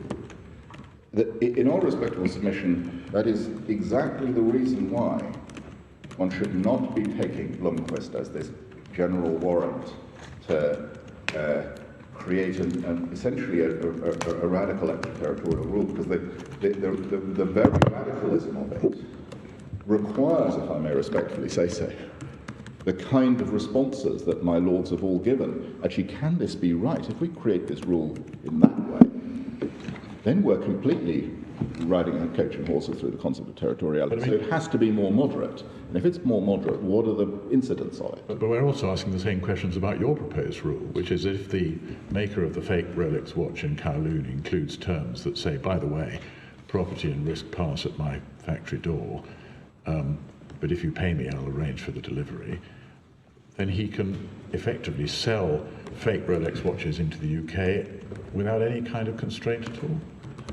Unless and until, I suppose, Rolex gets an effective trademark in Hong Kong. Well, there are a number of points. There's first that point. Secondly, if he targets the UK, no, he can't, because that's assimilated to the general approach. And the answer on this is trademark law, whether at European level or domestic level doesn't provide an absolute scheme for dealing with counterfeits. Indeed, my Lord even put that point to me yesterday entirely correctly, if I may respectfully say so, which is that I can come in to this country with well, not a sack of Rolexes, that may be too many, but a fake Rolex. And customs people will say, well, that's very interesting. I can't do anything about it, even though that is a fake. Now, the reason for that, or part of the reason for that, is legislative action, recognising the various interests that are at stake, but also recognising the importance of keeping trademark rights within territorial bounds, and recognising that if someone has bought goods pursuant to a different regime, where they're entitled to buy those goods under a different regime, it doesn't mean that there's infringement when, for their personal use, they bring them into the United Kingdom. So, my lords, I'm not here to say that any of the solutions that I recommend are perfect solutions, and they are not in the case of trademark law. But the approach that my learned friend recommends is really a very imperfect one in this context and does not do justice to the most fundamental principles in this area. What it amounts to is essentially inviting the court to deem as a matter of law something to be the case, namely that there's liability, when as a matter of fact that's not actually the case, because the terms of the contract are different and the whole terms of trade are different in effect. And perhaps one can put it like this: that's not something that this court should be doing. If that's to be done, that's something for Parliament. But I'm not quite sure what you're then asking us to do about Blomquist. Are you then saying one has to confine it, I don't know, to something to do with customs seizure, and it has no implications for trademark infringement beyond that, and that one then just has the law on targeting stop? Yes, that's exactly what I am saying. And there are, in a sense, two explanations for Blomquist. One is the context of customs seizure. One is that they may have assumed that the sale took place in the EU, or they may simply not have addressed their minds to the fact that there was a requirement that the sale should take place in the EU. They may have thought that the seller was, in fact, the importer. There are all sorts of possibilities upon which Blomquist can be explained. But what you should not do is just sort of take this little line out of it and say, right, we're now going to have that in our law. There's no need to do that on the basis of an interpretation of Blomquist, and there are very compelling policy reasons why you should not do it. Has it ever been applied by the CJEU in a trademark context? I'm not aware that it has been, but my learned friend may take a different view. One has to be quite careful about what one means by trademark context, because there are two contexts here. One is a customs regulation: can you seize the goods because they're counterfeit goods? And I think the question is not a non-customs. No, a non-customs context. Context. And we know Mr. Justice Arnold has relied on it. Yes, there's a reference in Mr. Justice Green's judgment to two cases where it had been referred to in the Advocate General's opinion, one concerning intra-EU advertising, wasn't referred to in A and B, the case cited yesterday, in which there was a consideration of in the course of trade. And so... What paragraph is that? It's in paragraph 142 of at page 218 of the bundle.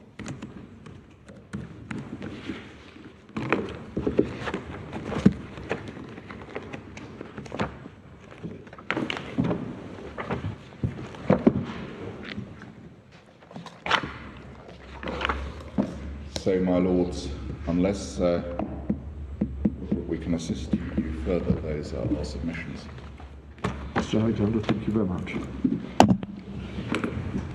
Well,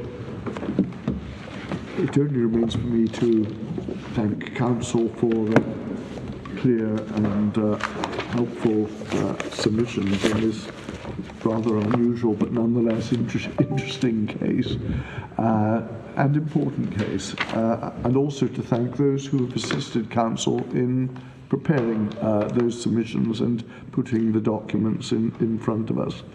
We will consider the submissions very carefully and try to produce a judgment in a reasonable time. The court will now adjourn.